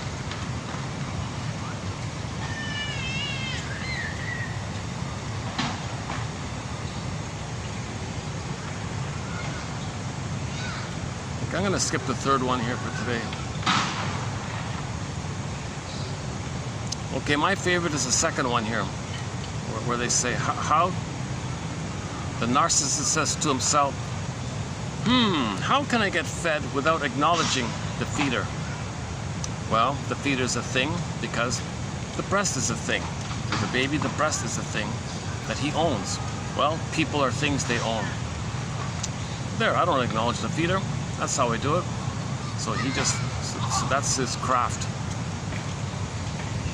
All of his street smarts and book smarts is to find a way to get supply. It's not mutual, right? There's no mutuality.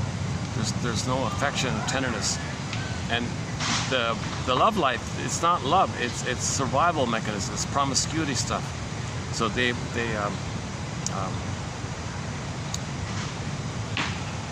Because remember, they're operating out of the amygdala. The amygdala only cares about survival and reproduction. So you got two parts there. To survive, they want to reproduce. So they might be promiscuous like that. So there won't be love in that area. And the psychology of it all is the excitement to allure others and reject them. So there won't be mutuality. All they want to do is allure and reject, because that's what happened to them originally with the mother. The baby felt allured and rejected. Okay. Emily Dickinson, a great hope fell. The baby had a great hope. A great hope fell. Rejection. You heard no noise. The wreckage was within. Okay, so the soul turned to stone. Ashes, whatever, exile. Oh, cunning tale. Cunning tale. The mother is not being a mother for the baby. The mother's being a child and wants the baby to be a mother for her. Oh, cunning tale. Or the mother thinks the baby hates her and she's fighting with her baby, thinking the baby's her mother who hates her. Oh, cunning tale that let no witness in. The adult mind isn't developed for this area. The ego is frazzled and it's submerged. Scarecrow. Unthought known. Known but can't think it because there's no brain. Unthought known. Tin Man. Can't love. And the scarecrow and the Tin Man being like that, each person's going to feel disembodied. It's a cowardly lion. And Dorothy's personification of healing, nature's healing forces to line up mind, heart, body, get it lined up like that. But to get there, you got to face that witch image, which is code for how you felt with the mother. So when Dorothy throws water, that's metaphor for feelings. You link the feelings to the image, poof, the image poofs away. Then you go home. Okay, Kansas, that's your conscious mind.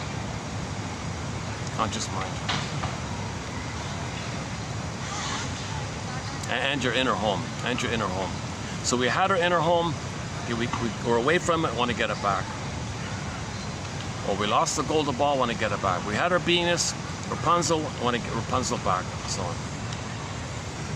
Okay, we have a major thread on myths and fairy tales, so I won't do it here. Actually, it's finally kind of calming down now, yeah. Give me 5 minutes to just to calm down a little bit. Yeah, I've been manic all day today. Yeah, I've been a little bit anxious all day today.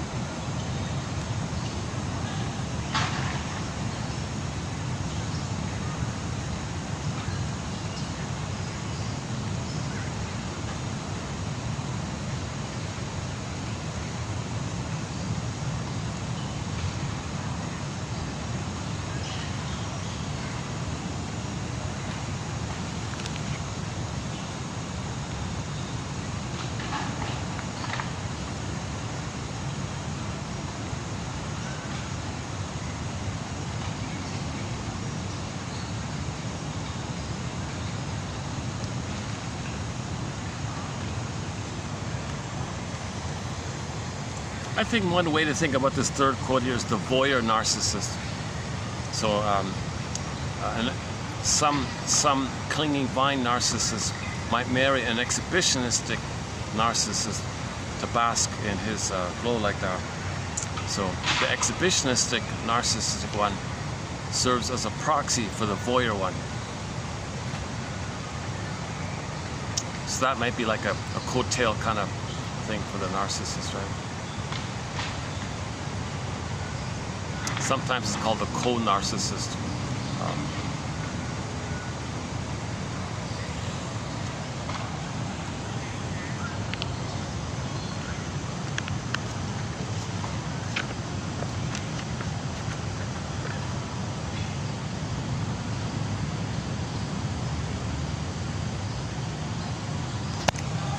In the next one, your negative connection with your parents. It's a battle to free yourself. since the negative image is part of your tie to them. So play Pat Benatar, love and hate are the same. To give up this negative viewpoint is to sever the tie.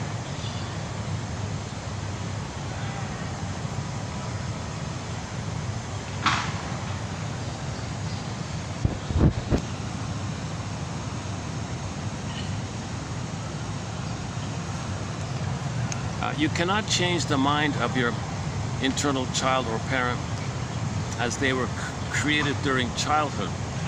It is how you, the adult, relate to their ideas and emotional signals that counts. To cling to one who rejects you is taking the position of the victim, child. Every relationship has its tough spots, but not knowing if you are wanted should not be one of them. The adult has to tell himself, oh, win a few, lose a few, okay.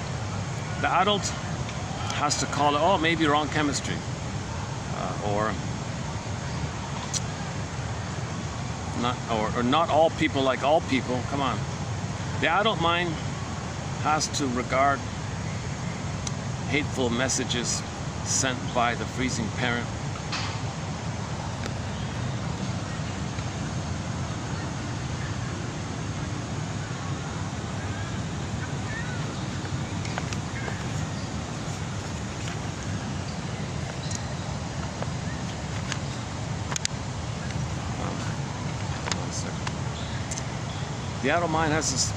The adult mind has to regard hateful messages sent by the freezing parent and submissive messages sent by their frozen child as inappropriate in the now. Adults need to learn their history in order to become less puzzled about their compulsions and constraints. You need to relate to your hateful parent as a misguided bully, and to your submissive child as a part of you that is arrested in a fearful childhood. You, the adult, need to treat them as relics of another era and move on.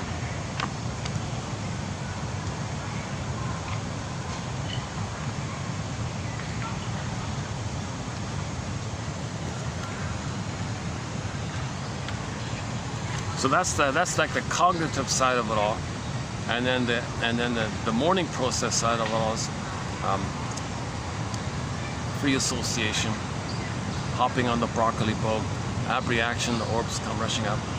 So if you check out yesterday's video in the mall, yeah, we talked a bit about it. Yeah, Inside Out 2.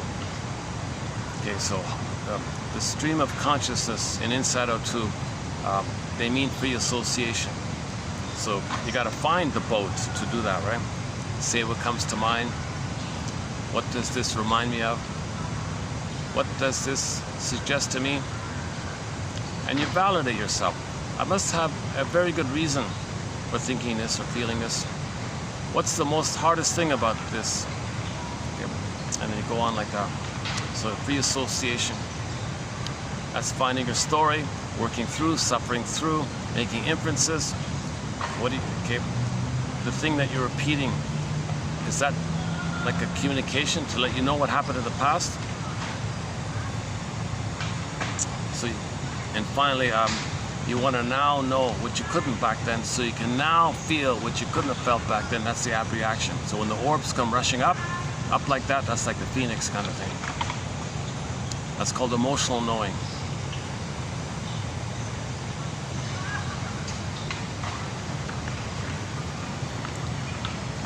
So in Inside Out 2, you see the splitting, right?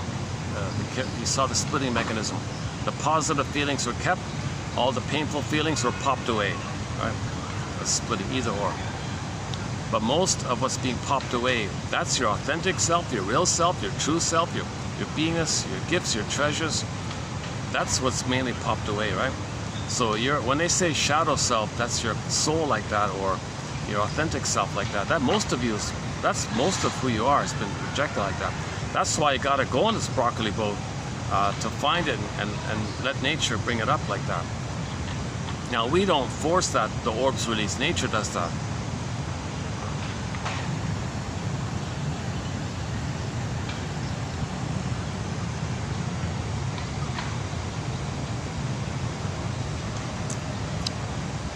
Oh, it's going to get busier here now, yeah.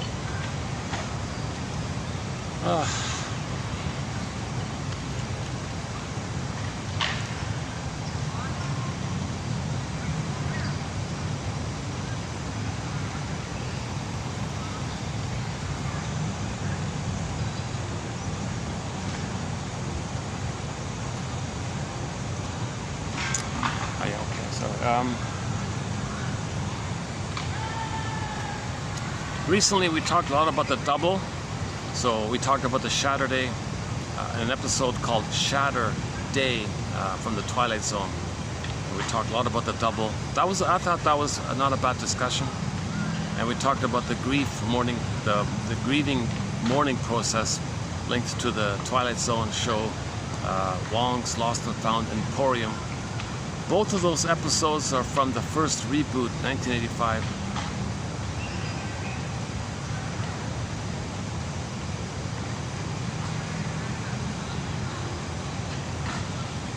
Well, either I just wrap it up here, or go for a walk.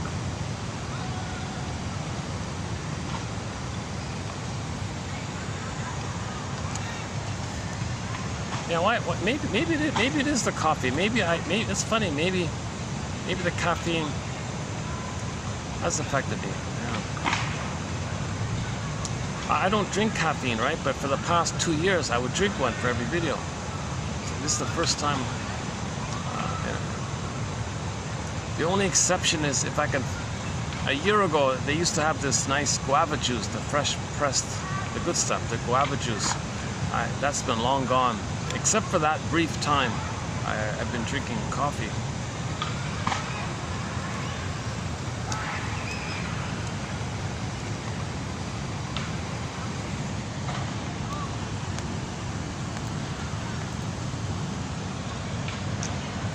And in an upcoming video, we'll have some more quotes about the double motif from, what's his name, Robert Rogers, is that right? Oh, what's that? Maybe I can pick it up.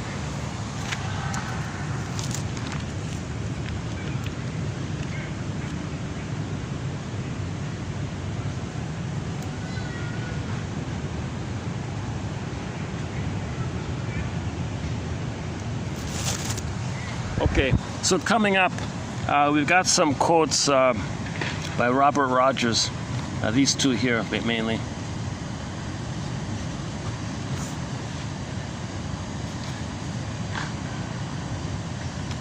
Well, actually, here's another one about the freezing parent, frozen child.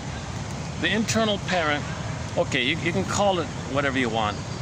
The parent introject, the mother imago, the mother in the mind, the inner critic, the freezing parent, the inner parent, internal parent, whatever you want to call it.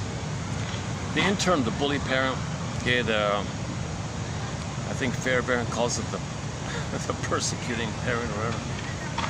Whatever. Okay. The internal or sadistic parent. Yeah. The internal parent is made up of our childhood experiences at the hands of our parents. When our internalized emotional representation, okay, when our internalized emotional representation. You see, the inner critic is an emotional representation of our parents.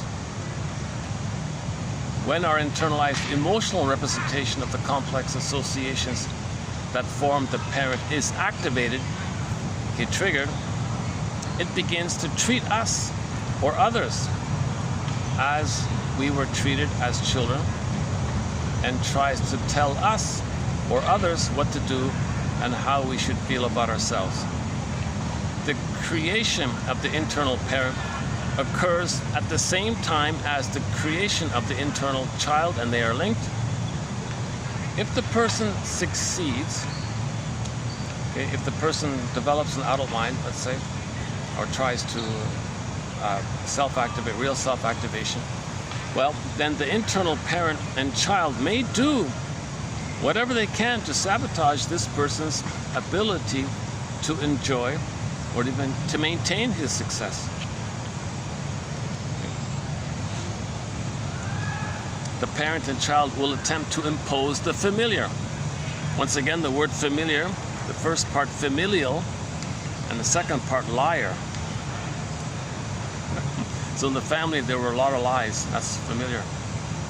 The parent and child will attempt to impose the familial. If the familial is being whatever, no good, failure, etc., okay? Any form of success will feel unfamiliar and thus uncomfortable. Although the internal parent cannot be completely erased, those who confront its existence and influences can recognize that it is wrong if it tries to treat them badly.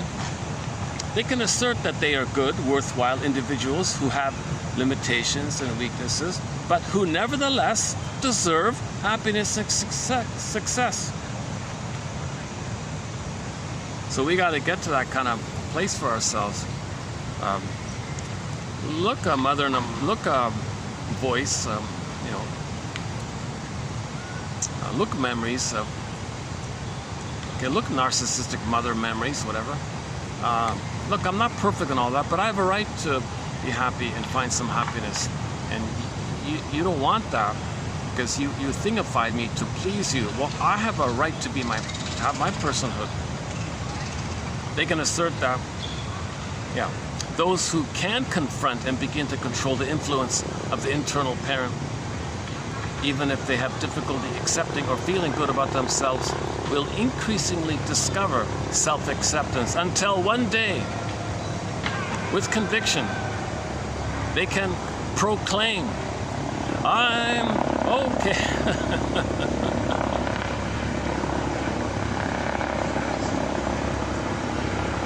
Oh.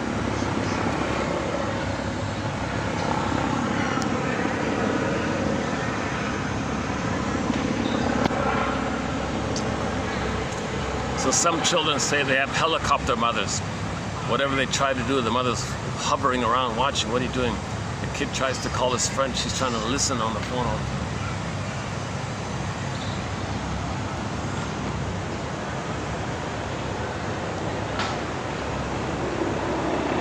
Oh, there he is.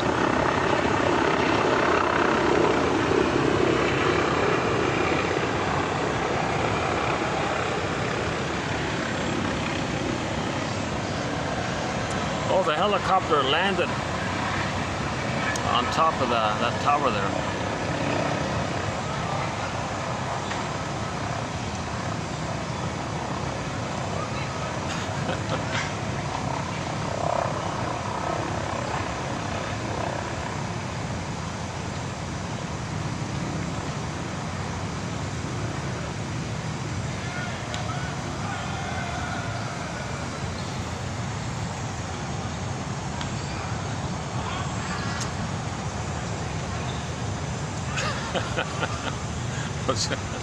Okay.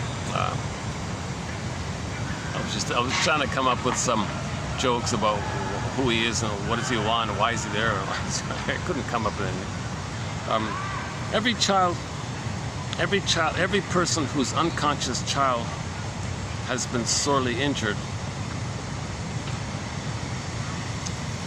Every person whose unconscious child has been sorely injured has difficulties with love and success simply because the child is still hurting and easily stirred.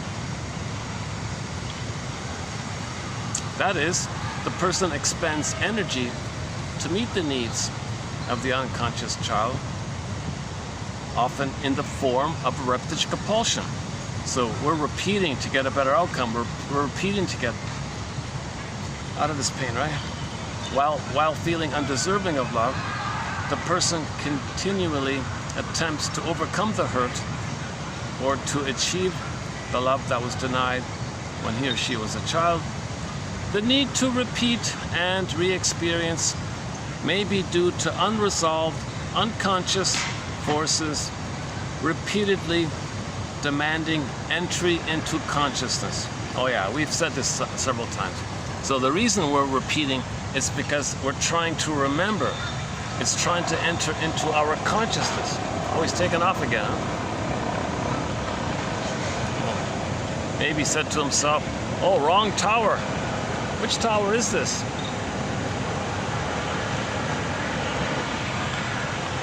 Oh, he's gone. Or maybe he just had to pick up something. Maybe you just have to use the washer. Oh no, okay, so I'm being silly. Okay. That was too fast, right? Either it was a wrong address, or you just have to pick up something.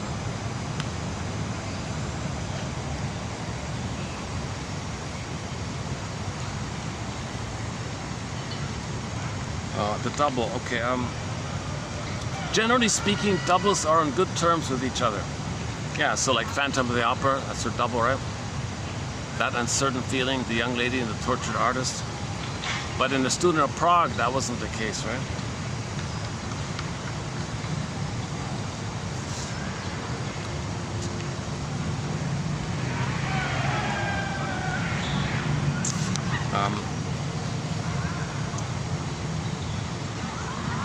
Okay, we'll have one about the Don Quixote and the Sancho Panza guy.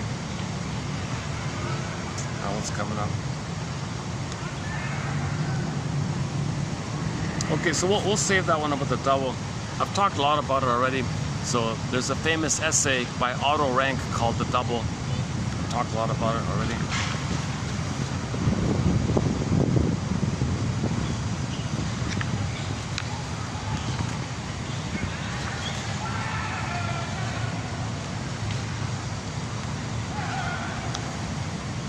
The notion of an internal child and an internal parent, okay, and the relationship between the two. This relationship could be acted out with external figures through externalizing one or other of these two internal figures. That is to say, either the client can feel a child in relation to an external parent, or the person can feel a parent in relation to external figures into whom she has externalized her own internal child part.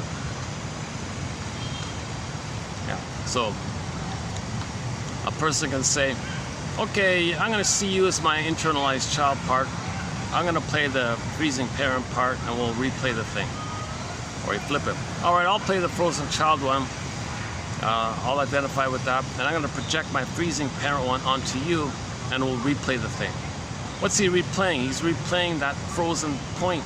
Mother, I need your love. She said no. So replay the thing.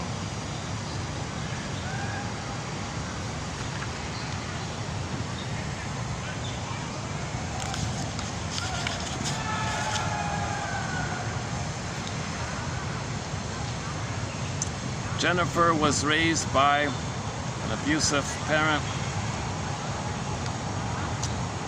Or Jennifer, who was raised by an abusive, verbally abusive parent, may unconsciously detect via her right brain that a certain man at an office party shares certain mannerisms and other qualities that unconsciously remind her of this father.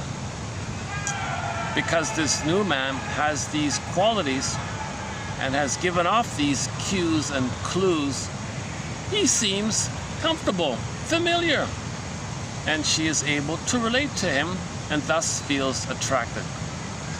At a conscious level, there is no knowledge of why she's attracted, only that she feels attracted. Jennifer then makes a number of conscious interpretations based on that feeling, not consciously knowing that the real reason she is drawn to this person. No, sorry, not consciously knowing the real reason she is drawn to this person. She misinterprets the sensations of tension and familiarity as something else. Quote, oh, well, I guess I like this person. He seems interesting, and you know, I feel I want to see him again, kind of, unquote. Well, 3 months later, much to her dismay, Jennifer discovers she is again in a relationship with a, quote, okay, fill in the blank. She says some colorful terms here. Quote, then she says to herself, why does this keep happening to me? Unloved again. So you're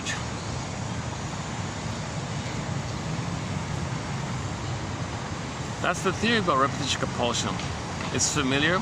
You're at that place. Pain is love, and you want love, but you don't want the pain. Let's go there. And the child wants to save the parent and get more love or something. It doesn't work. Pain. So you're attracted to people to repeat that thing. So if somebody in the present has the same kind of psychology or cues and clues or mannerisms, whatever, like the parent, it might trigger up. The right brain flares up the wiring you laid down with the mother.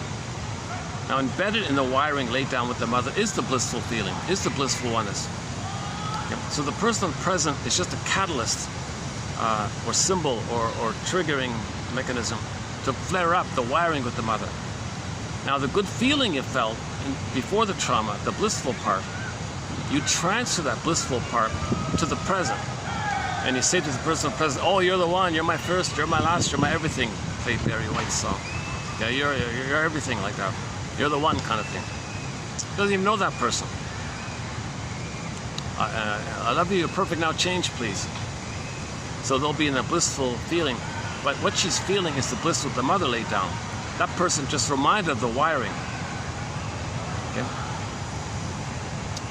Now, in that wiring, there is a fixation. It's unfinished, it's unresolved. So the person in the present will be seen as a reincarnation of the mother, basically. Hey, person in the present, could you please invent a time machine, take us back to the nursery and be a better mother or something so I can get a proper wiring, come back to the present? It's not gonna work. So he'll disappoint, and then you'll feel angry like that. You're a heartbreaker, you're a deceiver, you're a total fill in the blank. That anger you're feeling, that's how you felt with the mother, but you forgot. You repeated it to remember. Okay, we repeat to remember. So she repeated it to remember. So now she knows how she felt with the mother. So all that angry thing she's saying, all those angry things she's saying to the fellow, that's for her to know how she felt with the mother back then. She's trying to get her story. We're trying to remember. We repeat in an effort to remember.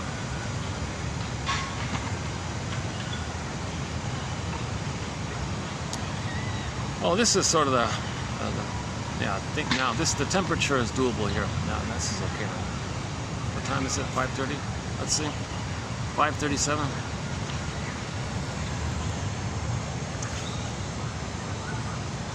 Should we squeeze in a couple of more? We'll just wrap it up here. Look at that, a 2-hour video. This feels like a 10-hour video to me. This is one of those videos, like I'll do an 8-hour video, it feels like 1 hour. I'll do a 2-hour video and it feels like 10 hours.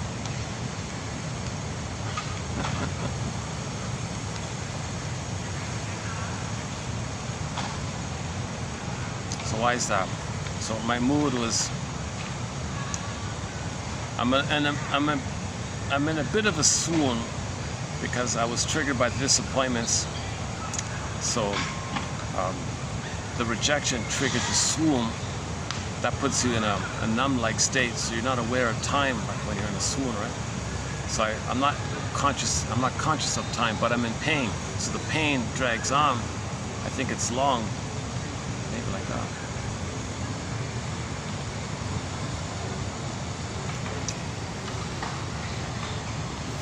I think the truth is I really could use some new venues.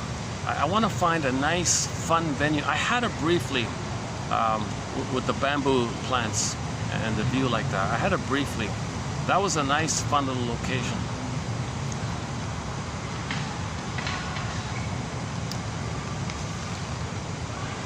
A year ago, I had a hotel was kind enough to let me use a run-down, beaten-up, old, unused meeting room. Oh, thank you. I'll take it. It's great. And I did some of the best videos were done in that meeting room. I brought in the music. I could play the music. No one was around. It was great. And another restaurant briefly let me use their private room. Someone was using it for a little while. Somebody complained, and I couldn't use it anymore. The regular management said okay, and somebody higher up in a helicopter said, hey, you know.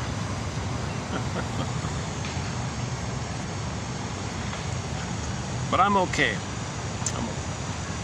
So go to 2916 for the first one there. About the I'm okay. I'm okay, you're okay. That's the conclusion of it all. To recognize that there's two people. That we're all okay, meaning we, to one degree, love, and at the same time, to one degree, we cry for love. Everything's love or a cry for love. So we're just wounded people. Oh, how about this one?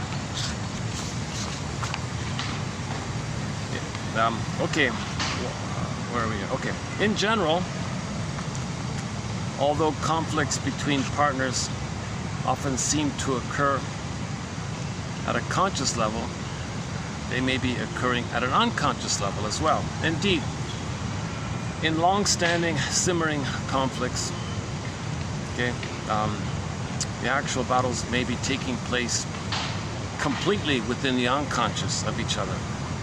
Although the partners may consciously search for the reasons that they are upset and may confabulate a variety of explanations to justify the conflict, its true origins may be completely unconscious and may not even have anything to do with the partner.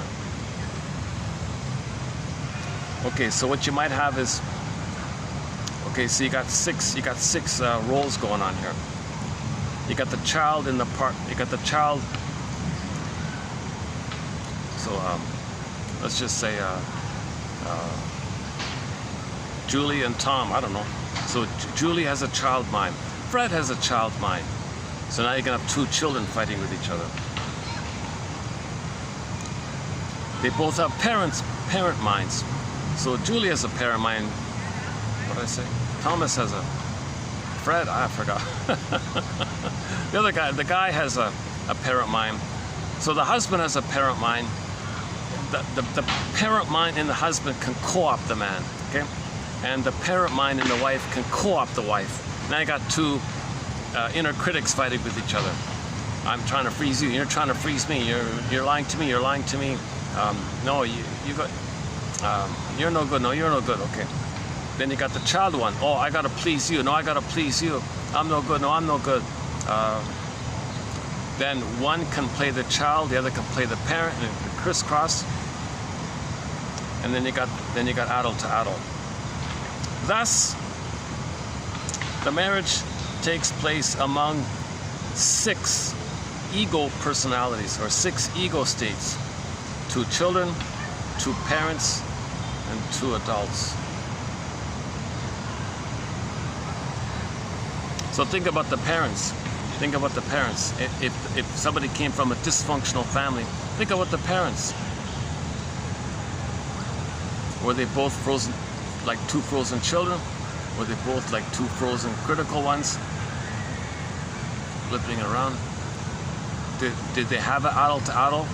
Did they have a warm conversation with each other? A warm relationship in the middle like that? Or was it just this tense sort of a dysfunctional kind of thing? Where it's familiar, right? The pain is familiar.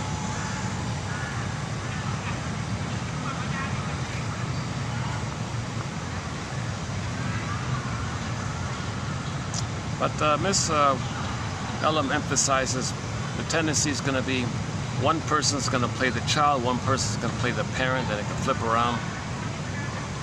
That's Eric Berne as well, right? Eric Berne has the diagrams, parent to parent, child to child, and then a little X like that, and then adult to adult. The goal, of course, is adult to adult, right? Making I statements. Communication breakdown also occurs when both partners interact in a predominantly right hemisphere mode. That's the emotional side, right? The right hemisphere. The parent, the child's going to be there. The adult is on the left side, the parent and child's on the right side, basically. One individual may communicate in the mode of the child and the other in the mode of the parent. Okay. For example, Tammy, having baked Fred's favorite dish, okay, sits across him, expectantly waiting for compliments, acknowledgments. Fred takes a bite, grimaces slightly, and takes a sip of water. She says, "Oh, you don't like it, do you? There's something wrong with it, right?" And Fred says, "Well, you know I like having lots of salt. You didn't put any salt in it. Come on." She says, "No matter how hard I try to please you, I'm still not good enough. For that reason, I purposely, unconsciously didn't put enough salt in the food because I knew it would provoke you." He says, quote, "Well, I married you because of your poor self-concept and your need to be criticized, and because you remind me of myself when I was a child, when my parents criticized me for my shortcomings.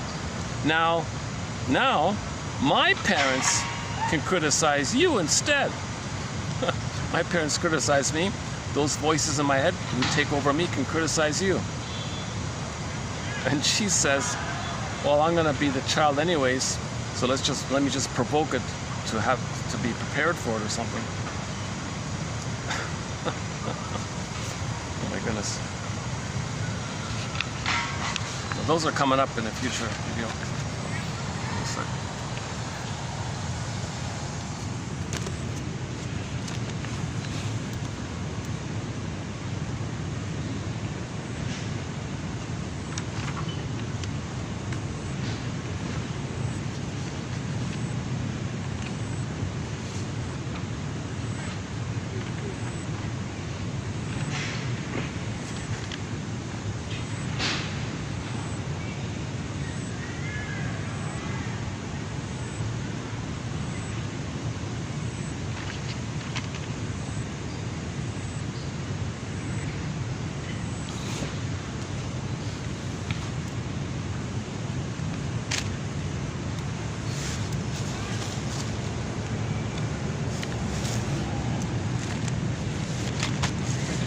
Hold a second. Does this work?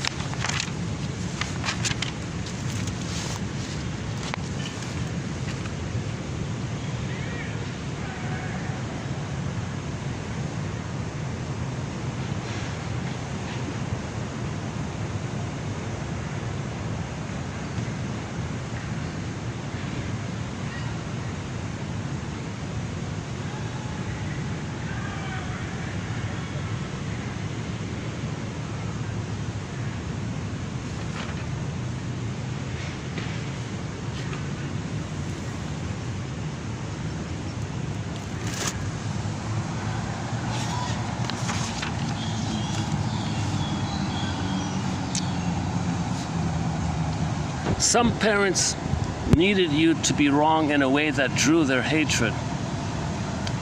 They needed to hate you instead of hate themselves.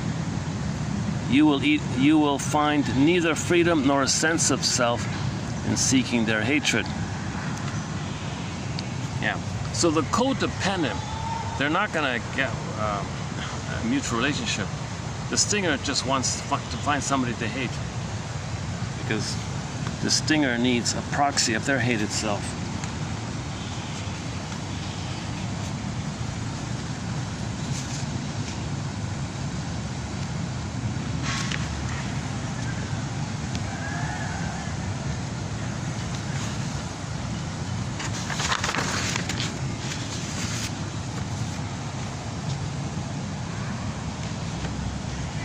The inner child, the frozen child, defers to the internal freezing parent in the form of choosing freezing partners.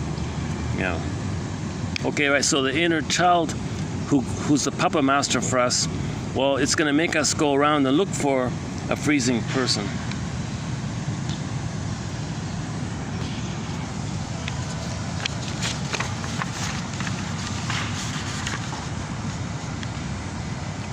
His perverse object relation with the freezing parent resembled a kind of Faustian pact with the devil and exerted a seductive charm for him because of a promise of no pain, no guilt, no feeling, and no need to return to total domination, manipulation by the freezing parent.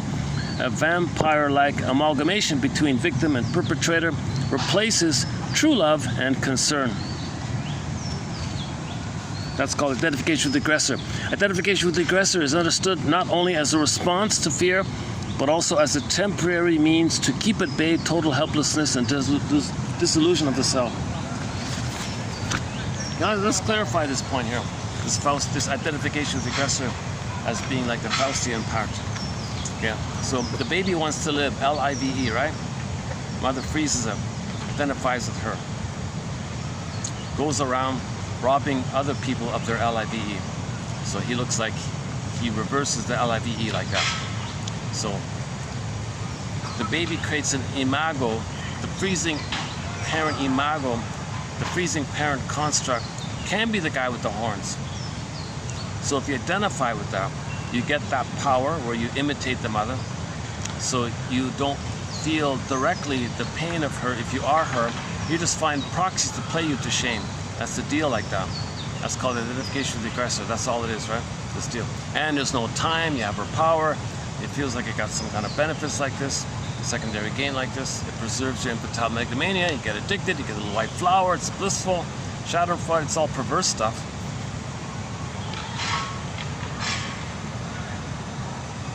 Oh, it's really picking up here.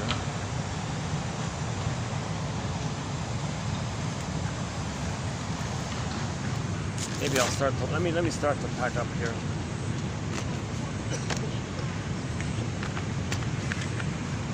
It's gonna get dark soon anyways.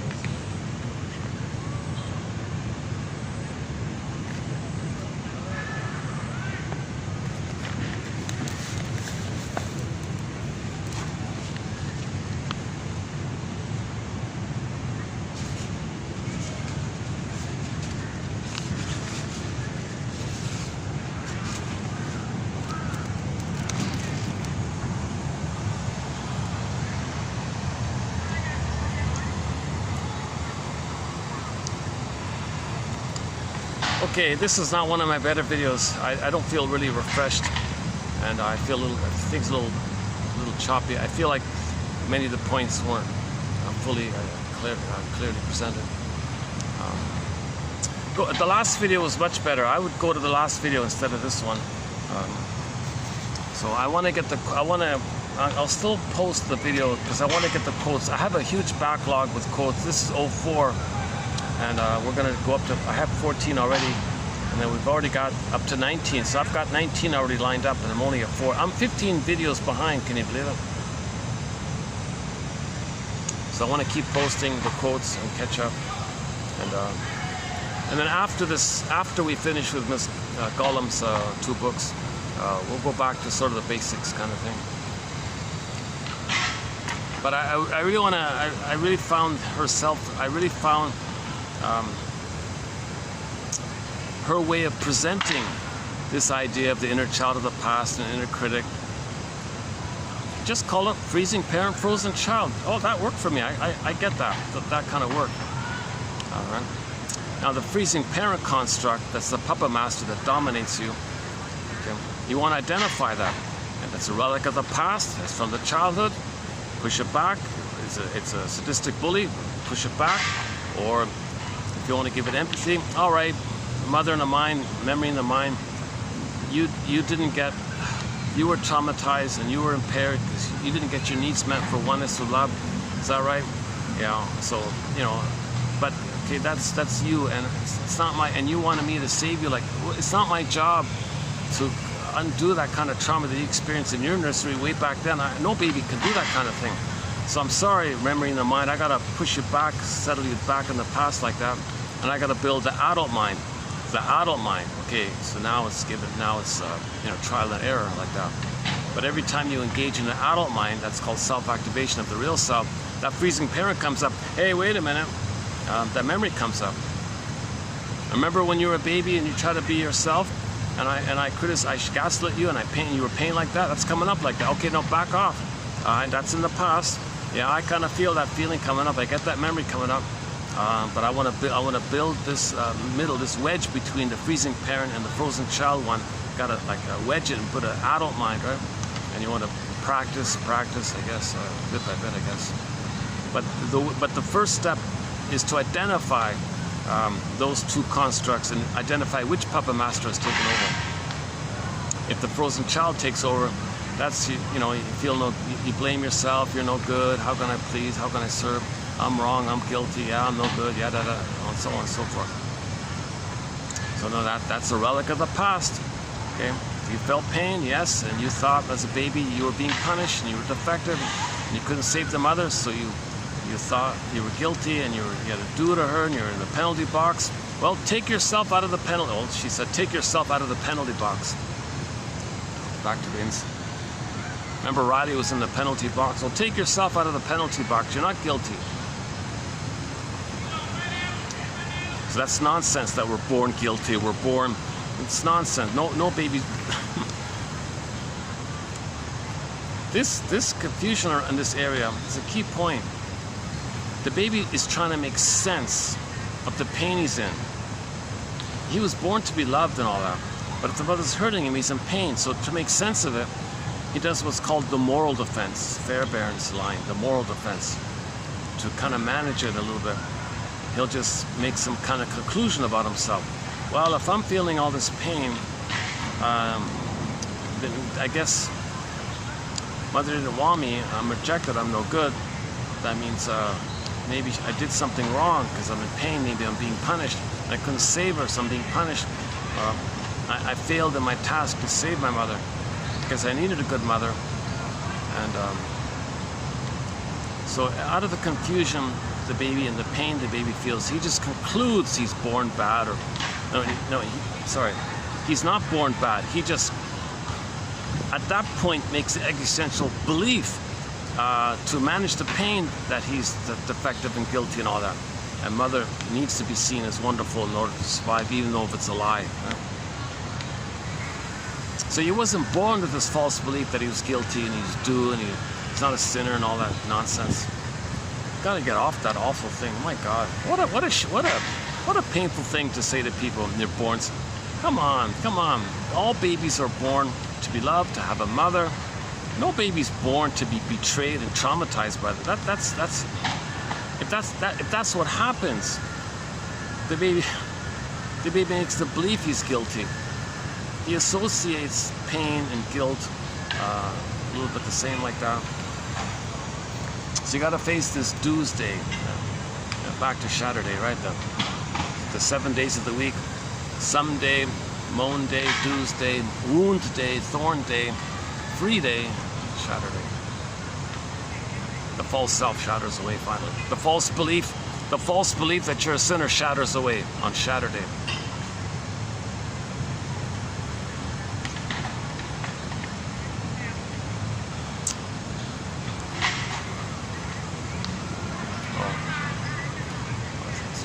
There's some filming going on just here.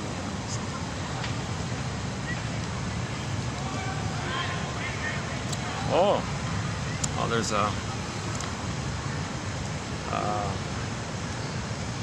somebody's doing yoga over there. Yeah, I think that person is doing it mindfully. So the idea with Qigong and Tai Chi and yoga and all that, it's to do it mindfully.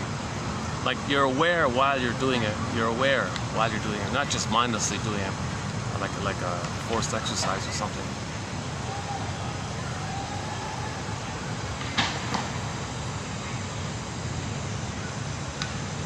I'm not sure what that is. It's a combination of dance, yoga, and Tai Chi, or Qigong or something.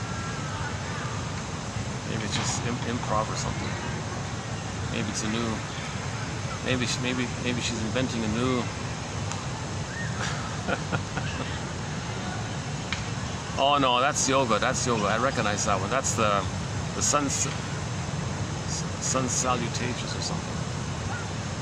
Okay. No, you know, she's mixing it up. I think I see a little bit of yoga. I see a little bit of other types as well.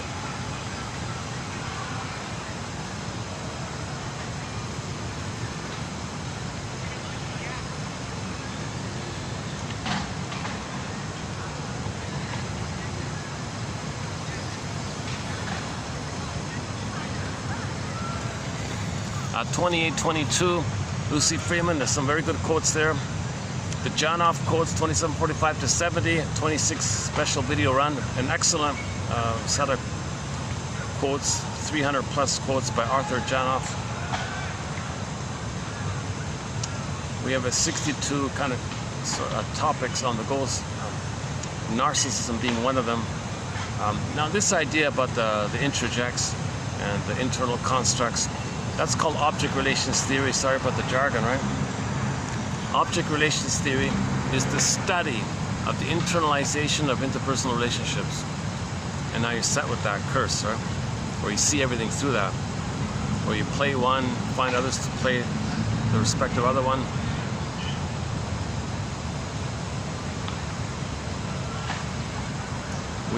Because of the pain, we create the childhood pain in the present. Because of the pain makes us repeat. The pain is the trauma makes us repeat. We want to get out of the pain.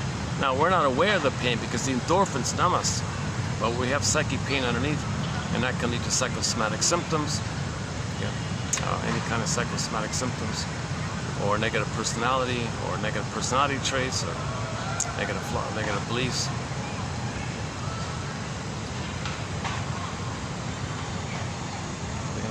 Oh, okay, we're okay. Oh, this is a good spot. Oh, I picked a good spot here. Yeah.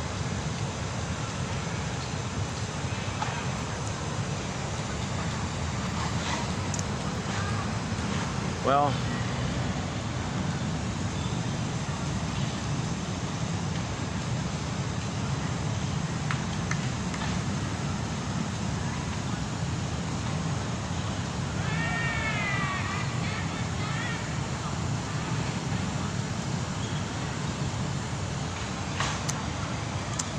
the volleyball.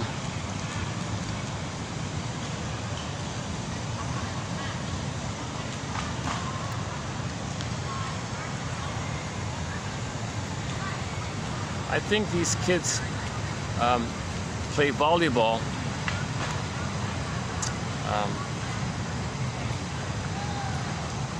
like a volleyball net. It's a volleyball net, but no volleyball. They got a smaller kind of ball, which they volley over. The teams volley it over, but you can't use your hands. So either they kick it, or oh, it's all kicking, isn't it? Oh my goodness! It's like playing volleyball. With your feet, basically. It's like a soccer volleyball. Is that it? Did I get it right? I'm not sure what I am. I'll take a look another time.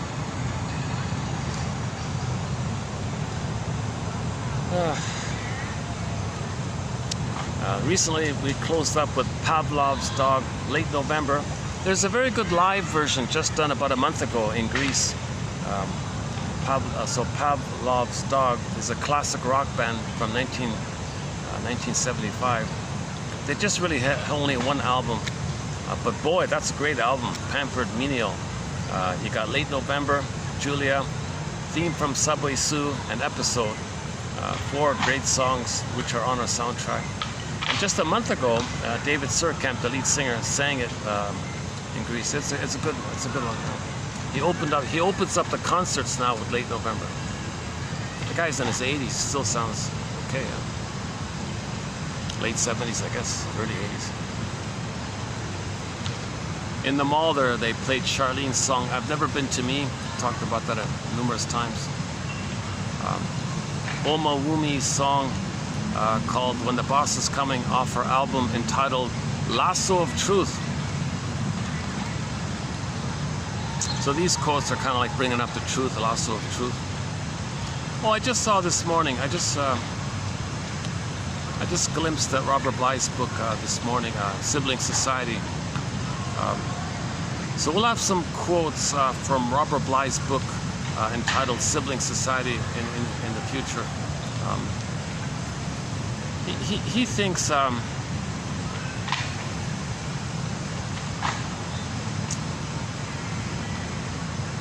okay, let me finish the book first.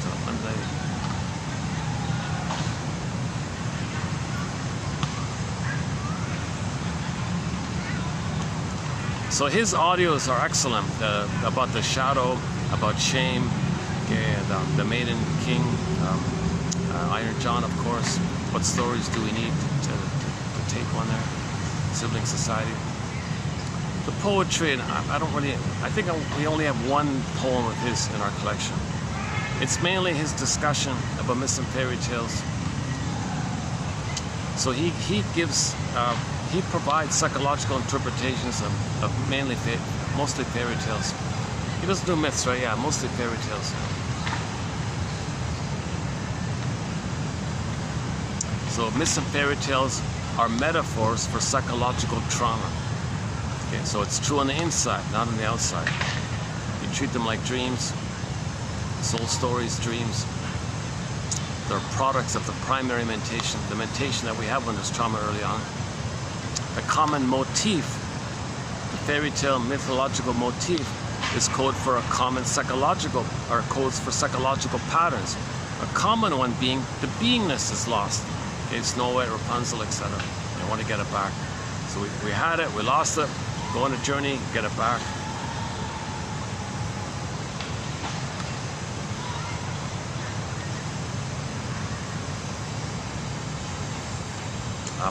The splitting, in the goddess demon stuff, that's psychic splitting.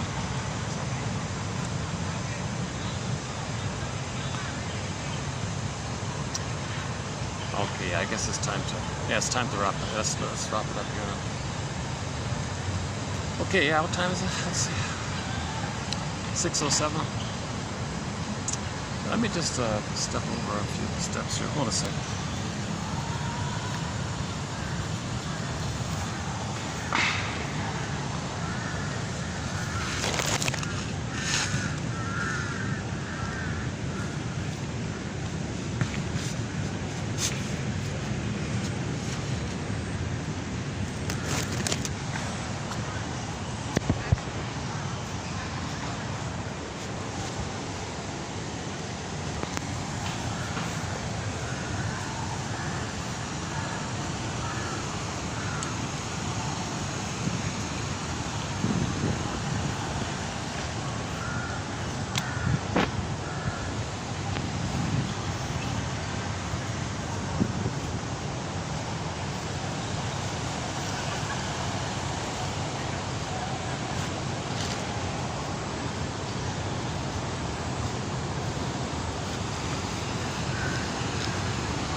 Let's just finish it here.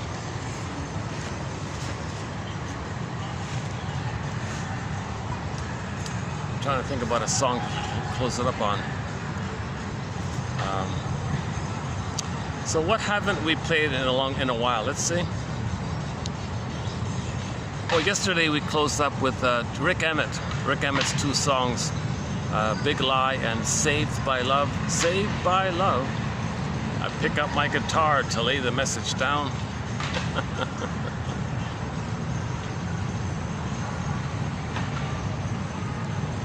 Why not? Okay, we mentioned Oma Wumi, so let's close up with Oma Wumi, written as one word, O-M-A, W-U-M as in Mary I, Oma Wumi. It's hard to find on YouTube. You gotta type in Oma Wumi, one word. When the boss is coming, it should show up. And it's a fun techno song. I can't quite make out the lyrics. It's just a very danceable, fun, upbeat kind of song. So that's a fun, upbeat ending. So we'll close up with Oma Wumi's song, When the Boss is Coming, off her album, Lasso of Truth. We gotta bring up the truth.